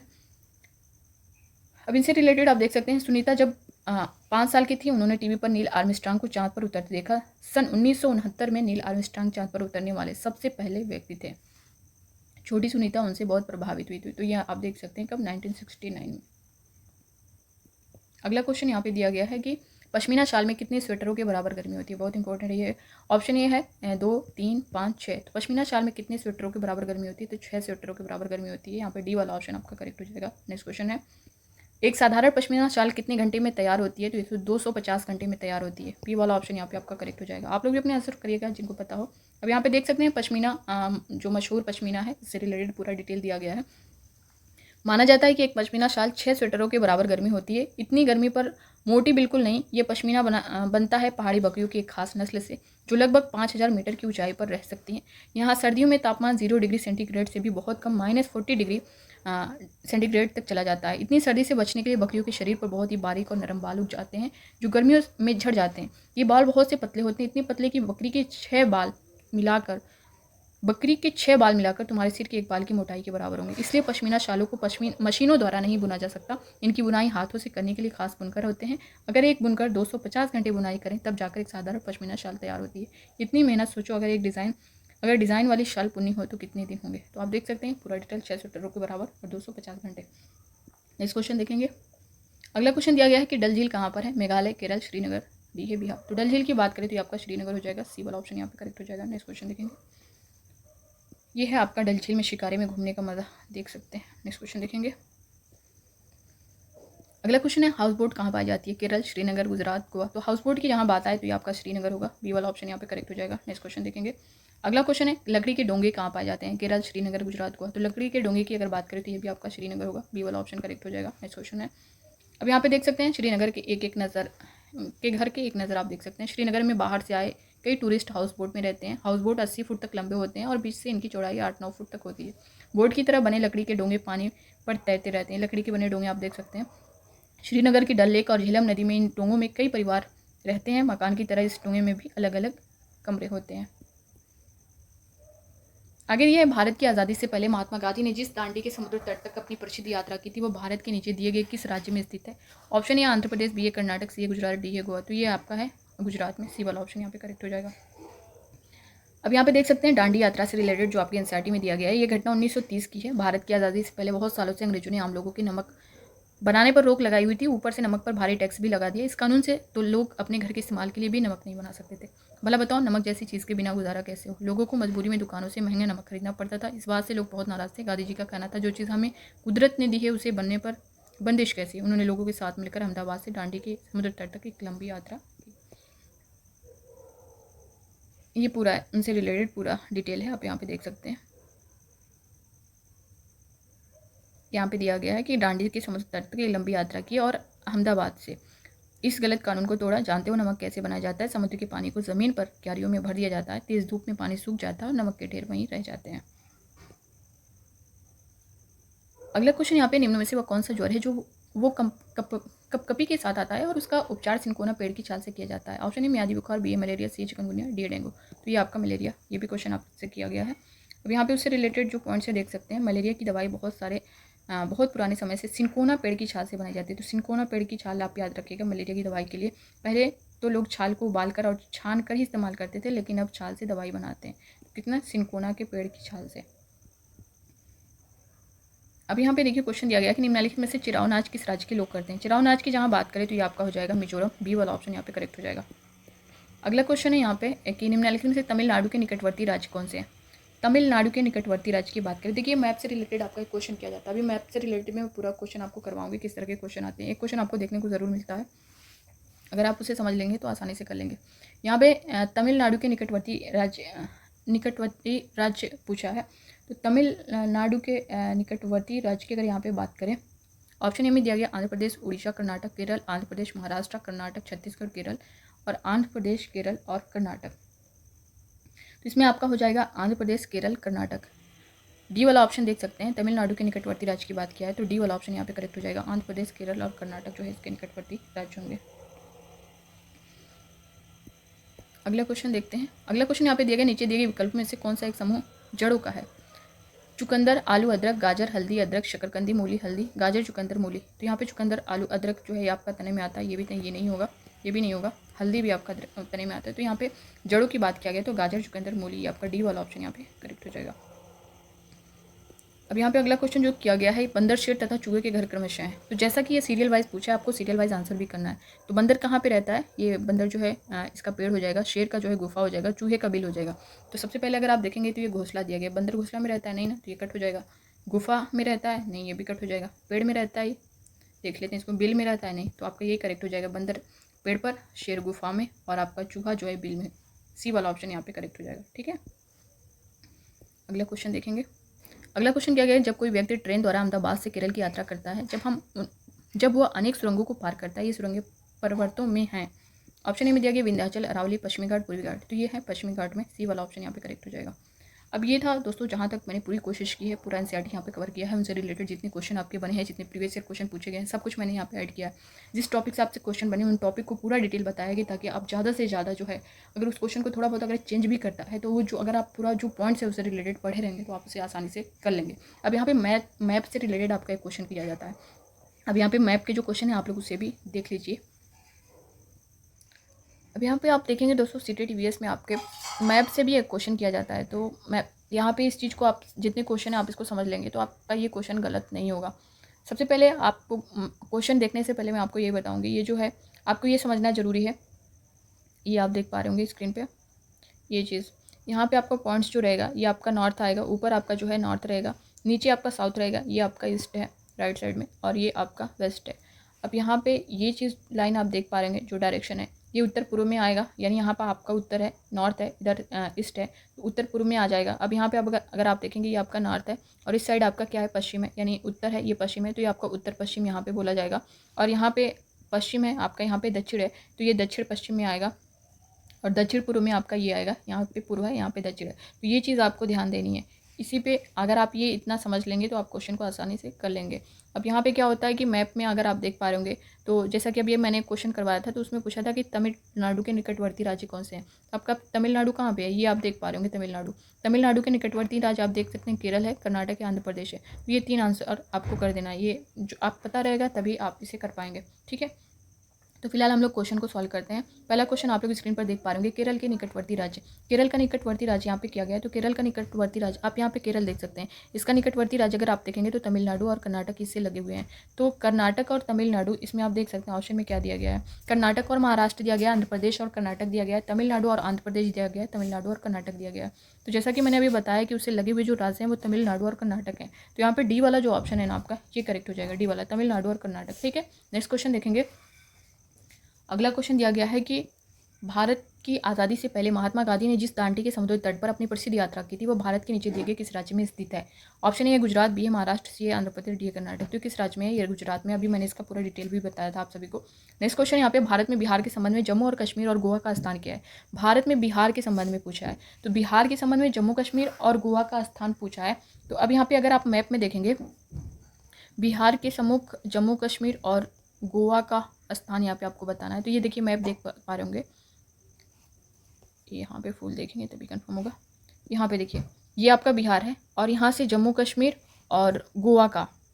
अब यहाँ पे अगर आप देखेंगे जैसा कि मैंने जो डायरेक्शन बताया था, अगर आप यहाँ बिहार से देख रहे हैं तो ये आपका किस में आएगा, ये आएगा आपका उत्तर पश्चिम में, और ये आएगा आपका पश्चिम दक्षिण पश्चिम में आएगा, उत्तर पश्चिम और दक्षिण पश्चिम में आएगा। तो आप देख सकते हैं किस ऑप्शन में आपका ये है,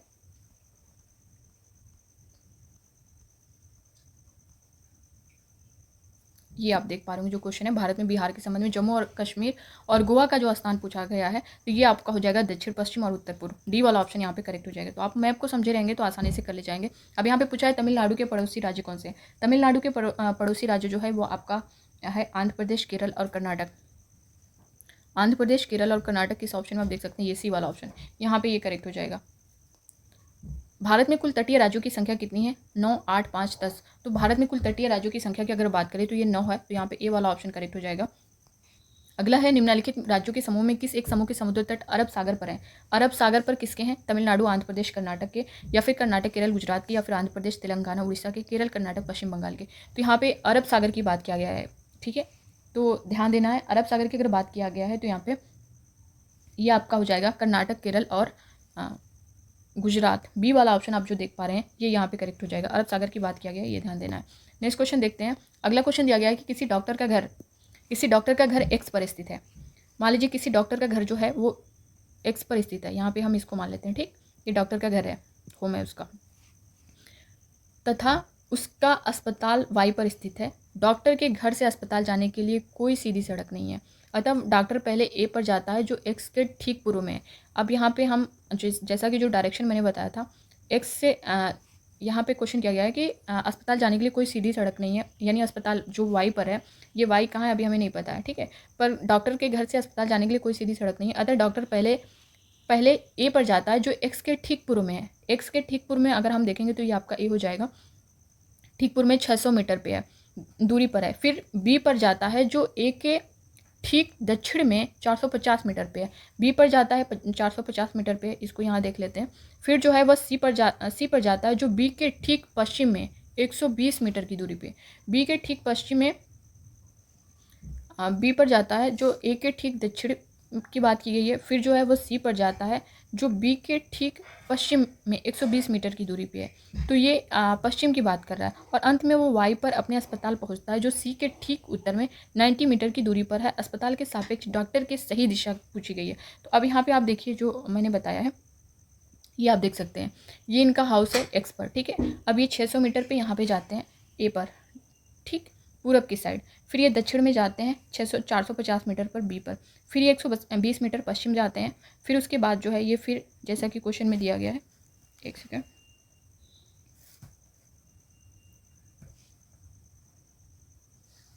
ये बी पर आपने देखा कि बी पर जाते हैं जो ए के ठीक दक्षिण में 450 मीटर की दूरी पर है। और फिर वह सी पर जाते हैं जो बी के ठीक पश्चिम में 120 मीटर पर है। ये सी पर 120 मीटर आप देख पा रहे होंगे। और फिर उसके बाद जो है वो वाई पर अपने अस्पताल पहुंचते हैं जो सी के ठीक उत्तर में 90 मीटर है। सी के ठीक उत्तर आप इधर जाएंगे, ये वाई है आपका, और ये 90 मीटर पे है। तो ये आप जो अपने हॉस्पिटल पहुंच जाते हैं। अब यहाँ पे क्या किया है कि अस्पताल के सापेक्ष डॉक्टर के घर की सही दिशा पूछा है। अस्पताल के सापेक्ष पूछा है, यानी ये अस्पताल है इसके सापेक्ष पूछा है। अगर घर के सापेक्ष पूछता है तो आपको यहाँ से यहाँ का देखना पड़ता, लेकिन ये अस्पताल के सापेक्ष पूछा है तो आपको यहाँ से इधर का देखना है, यानी घर के साइड का देखना है। तो ये आपका क्या हो जाएगा, ये अगर आपका डायरेक्शन है, ये आपका नॉर्थ में है, ठीक है, ये आपका उत्तर है, ये आपका पश्चिम है। तो उत्तर पश्चिम आपका आंसर करेक्ट होगा यहाँ पे। अब यहाँ पे ऑप्शन में आप देख सकते हैं क्या दिया गया है। ऑप्शन में उत्तर पश्चिम देखिए, सी वाला ऑप्शन जो दिया गया है ये यहाँ पे करेक्ट हो जाएगा। ये पूरा डिटेल दोस्तों मैंने आपको यहाँ पे इसलिए बताया ताकि आप चीज़ों को समझ पाएँ, ठीक है। वो जिस तरह से जितना मीटर दिया है उसको देखना है, किस दिशा में जा रहा है डायरेक्शन, ये आपका मेन इंपॉर्टेंट है। आपको इसको ये समझना, जैसा कि मैंने स्टार्टिंग में बताया है, नॉर्थ साउथ ईस्ट वेस्ट समझना है। अगर यहाँ पर जाए तो ये नॉर्थ साउथ जो है आपका उत्तर पश्चिम हो जाएगा, यहाँ पर आपका दक्षिण पश्चिम होगा, यहाँ पर आपका दक्षिण पूर्व होगा, और यहाँ पर आपका उत्तर पूर्व होगा। अगला क्वेश्चन देखिए इसी तरह का एक और है। आप एक्स पर स्थित हैं और आपका विद्यालय वाई पर स्थित है। आपके घर से आपके विद्यालय तक जाने के लिए कोई सीधी सड़क नहीं है, अतः आप पहले ए पर जाते हैं जो एक्स के ठीक उत्तर में 30 मीटर की दूरी पर है। फिर बी पर जाते हैं, फिर जो है आप बी पर जाते हैं जो ए के ठीक पश्चिम में 40 मीटर की दूरी पर है। फिर आप सी पर जाते हैं जो बी के ठीक उत्तर में 30 मीटर की दूरी पर है। और अंत में आप वाई पर अपने विद्यालय पहुंचते हैं जो सी के ठीक पश्चिम में 40 मीटर दूरी स्थित है। विद्यालय के सापेक्ष आपके घर की सही दिशा यहाँ पे पूछा है। तो यहाँ पे अगर आप देखेंगे, ये भी मैंने यहाँ पे बताया है, आप यहाँ पे देख सकते हैं कि आप जो है एक्स पर स्थित हैं, ठीक है, ये आपका एक्स है, और आपका विद्यालय वाई पर स्थित है जो कि अभी आपको पता नहीं है किधर है, ठीक है। आपके घर से आपके विद्यालय तक जाने के लिए कोई सीधी सड़क नहीं है, तो आप पहले ए पर जाते हैं जो एक्स के ठीक उत्तर में। अब यहाँ से अगर आप उत्तर देखेंगे तो आप एक्स के ठीक उत्तर आपका ये हो गया, ठीक। ए एक्स के ठीक उत्तर में 30 मीटर की दूरी पर है, ये आपका 30 मीटर की दूरी पर है। फिर आप बी पर जाते हैं जो ए के ठीक पश्चिम, अब यहाँ से पश्चिम इस साइड आपका आएगा, तो ठीक पश्चिम 40 मीटर पर आपका ये है बी। फिर आप सी पर जाते हैं जो बी के ठीक उत्तर, अब बी के ठीक उत्तर अगर आप यहाँ से देखेंगे तो ये हो जाएगा, और ये जो है 30 मीटर की दूरी पर है, ये जो है आपका 30 मीटर की दूरी पर है। और अंत में आप वाई पर अपने विद्यालय पहुँचते हैं जो सी के ठीक पश्चिम में। अब यहाँ से पश्चिम अगर आप देखेंगे तो इस साइड हो जाएगा ना, ये आपका उत्तर हो जाएगा, ये पश्चिम हो जाएगा। तो सी से के ठीक पश्चिम 40 मीटर, अब यहाँ पर आपका 40 मीटर पे वाई है, ठीक है। आप अपने विद्यालय वाई पर पहुंच जाते हैं जो सी के ठीक पश्चिम में 40 मीटर दूरी पर स्थित है। विद्यालय के सापेक्ष आपके घर की सही दिशा क्या है। अब यहाँ पे विद्यालय के सापेक्ष आपके घर की सही दिशा पूछा है। विद्यालय के सापेक्ष, विद्यालय आपका वाई है और घर जो है आपका यहाँ पे एक्स है। तो विद्यालय के सापेक्ष अगर पूछा है तो आपको यहाँ से देखना है, ठीक है, ये आपका विद्यालय। इससे आपके घर की दिशा पूछा है तो आप इस तरह साइड अगर आप देखेंगे तो ये आपका हो जाएगा उत्तर, सॉरी, ये आपका ईस्ट है, ये आपका साउथ है, तो ये आपका हो जाएगा दक्षिण पूर्व दिशा में होगा। तो यहाँ पे देख सकते हैं ऑप्शन में क्या दिया गया है, दक्षिण पूर्व आपका जो दिया गया डी वाला ऑप्शन, यहाँ पे ये आपका करेक्ट हो जाएगा। तो इस तरह से आपको क्वेश्चन को सॉल्व करना है और यहाँ से एक नंबर आप आसानी से कर सकते हैं, बस आपको इसको समझना है, ठीक है। झारखंड हमारे देश के मानचित्र पर कहाँ स्थित है। अब यहाँ पे पूछा है कि झारखंड जो है हमारे देश के मानचित्र पर कहाँ स्थित है। उड़ीसा के उत्तर में, उत्तर प्रदेश के, छत्तीसगढ़ का दक्षिण पूर्व, पश्चिम बंगाल के पूर्व में। तो झारखंड हमारे देश के मानचित्र पर कहाँ स्थित है, यहाँ पे अगर आप मैप में देखेंगे झारखंड, आपका झारखंड आप ये देख सकते हैं, ये रहा झारखंड। कहाँ स्थित है, जैसा कि बोला है कि उड़ीसा के उत्तर में, तो ये उड़ीसा के उत्तर में आएगा, तो उड़ीसा वाला ऑप्शन जो है ये आपका करेक्ट हो जाएगा। ये देखिए उड़ीसा के उत्तर में ये वाला ऑप्शन यहाँ पे करेक्ट हो जाएगा। नेक्स्ट क्वेश्चन देखेंगे। अगला क्वेश्चन दिया गया है, गांधीधाम गुजरात का रहने वाला कोई व्यक्ति पहले भोपाल, मध्य प्रदेश और फिर हैदराबाद, आंध्र प्रदेश जाना चाहता है, उसकी यात्रा की दिशाएं क्या होंगी। यहाँ पे क्वेश्चन किया गया है, गांधीधाम गुजरात का रहने वाला है, वो पहले जो है मध्य प्रदेश और फिर हैदराबाद, आंध्र प्रदेश जाना चाहता है। अब यहाँ पे मैप में अगर आप देखेंगे तो गुजरात का कोई रहने वाला है, ये पहले जो है मध्य प्रदेश भोपाल में जाके फिर जो है हैदराबाद, तो ये पहले किस साइड जाएगी, पहले पूर्वी दिशा में जाएगा, फिर उसके बाद जो है ये दक्षिण दिशा में जाएगा। तो ऑप्शन में देखिए क्या दिया गया है, पहले पूर्व फिर दक्षिण, पहले पूर्व फिर दक्षिण, पहले पश्चिम, पहले दक्षिण, नहीं पहले पूर्व जाएगा, पहले पूर्व दिशा में फिर दक्षिण दिशा में, तो ये सी वाला ऑप्शन आपका करेक्ट हो जाएगा। तो ये था दोस्तों मैप का क्वेश्चन, जो जितना पॉसिबल हो सका मैंने आपको यहाँ पे सॉल्व करवाने की कोशिश की है। ये सभी क्वेश्चन आपसे किए गए हैं और मैप से आपका एक क्वेश्चन बनता ही बनता है, तो आप सभी के लिए बहुत इंपॉर्टेंट है और पूरी एनसीईआरटी जो है मैंने आपको यहाँ पे कवर करवा दी है। बाकी एक बार से फिर से मैं इस सारे क्वेश्चन मैंने दिए हैं, इन सारे क्वेश्चन को चेक करूँगी। मुझे जहाँ भी लगेगा कि जो कमियाँ रह गई हैं या फिर कुछ आपके कुछ टॉपिक बच गए हैं, जो भी कुछ भी लगेगा, तो मैं एक और मैराथन आपको दे दूँगी, आप उसे ज़रूर देख लीजिएगा। सारी चीज़ें यहाँ पे जहाँ तक मैंने पूरी कोशिश की है देने की, पूरा एनसीईआरटी आपको यहाँ पे मिल जाएगा। उससे रिलेटेड क्वेश्चन भी मैंने सॉल्व करवा दिए हैं, ताकि जो क्वेश्चन आपके पूछे गए हैं, जिस टॉपिक से बार बार, जैसा कि मैंने बताया कि स्लॉथ से है, हाथी से है, मधुमक्खियों से रिलेटेड है, ऑस्ट्रेलियाई ओक से है, इन सभी से काफ़ी क्वेश्चन आपके किए जाते रहे हैं और बहुत इंपॉर्टेंट है आप सभी का। ये कहें कि सीटेट का फेवरेट क्वेश्चन है, तो आप फेवरेट टॉपिक है, तो आप लोग इन सभी जितने भी टॉपिक मैंने बताया हैं उसको डिटेल में समझिएगा, अच्छे से समझिएगा। बहुत ज़्यादा टाइम मैंने आप सभी का नहीं लिया है, फिर भी अब जितने भी क्वेश्चन है मैं उसको एक वीडियो के माध्यम से उन सारे क्वेश्चन को भी सॉल्व करवाऊंगी और सब्जेक्ट वाइज सभी का मैं दे दूँगी, आप लोग ज़रूर देखिएगा। और प्लीज़ दोस्तों, आपको ज़रा भी अगर हेल्पफुल लगा होगा तो आप लाइक कर दीजिएगा और ज़्यादा से ज़्यादा लोगों तक शेयर करिएगा। चैनल को सब्सक्राइब जरूर कर लीजिएगा, ताकि हर क्लास और सीटेट से रिलेटेड हर अपडेट आपको टाइम पर मिलती रहे। फीडबैक अपना ज़रूर दीजिएगा। मिलते हैं नेक्स्ट क्लास में, तब तक के लिए बाय बाय, ठीक है। उम्मीद है कि आप इस वीडियो को ज़्यादा से ज़्यादा प्यार देंगे, ठीक है। इसी तरह खुश रहिए, पढ़ते रहिए। Thank you. और अपने एग्ज़ाम की तैयारी में पूरे मन से लगिए, एक अच्छा स्कोर करिए। और जैसा कि मैंने हर वीडियो में भी आपको बताया कि आप जो भी कैटेगरी आपकी होगी, चाहे आप जनरल हो, ओबीसी हो, एससी हो, एसटी हो, आप लोग वो टारगेट मत लेकर के चलिएगा। जैसा कि जो ओबीसी एससी एसटी वाले हैं उनका 82 पर क्वालिफाई होता है, जनरल का 90 पर क्वालिफाई होता है, तो आप 82 को मान के बिल्कुल भी मत चलिएगा। आप जो भी हो, चाहे ओबीसी हो, एससी हो, एसटी हो, जो भी हो, आप लोग 90 प्लस का टारगेट रखिएगा। सब कोई 100 प्लस का टारगेट रखिएगा, क्योंकि अगर आप 100 प्लस का टारगेट रखते हैं तो उसके आसपास आपका स्कोर देखने को मिलेगा। अगर आप उससे सोच रहे हैं कि आप 82 कर लेंगे तो आप पास हो जाएंगे, तो फिर वही बच्चे पीछे रह जाते हैं, ठीक है। अगर आप अच्छा स्कोर करते हैं, 90 प्लस रहेगा, तो आप अपने स्टेट में, अदर स्टेट में कहीं भी कोई भी वैकेंसी आ रही है तो आप उसमें अप्लाई कर सकते हैं। अगर आपका सिर्फ उतना ही रहेगा तो रिजर्वेशन का जो मामला है वो सिर्फ आपके स्टेट में मिलता है, अदर स्टेट में नहीं मिलता है। तो आई होप कि आप सभी को चीज़ें समझ में आई होंगी। आप लोग अच्छे से अपनी पढ़ाई करिए, खुश रहें, पढ़ते रहें इसी तरह। बाकी वीडियो को लाइक कर दीजिएगा और लोगों तक शेयर करिएगा। चैनल को सब्सक्राइब जरूर कर लीजिएगा। Thank you.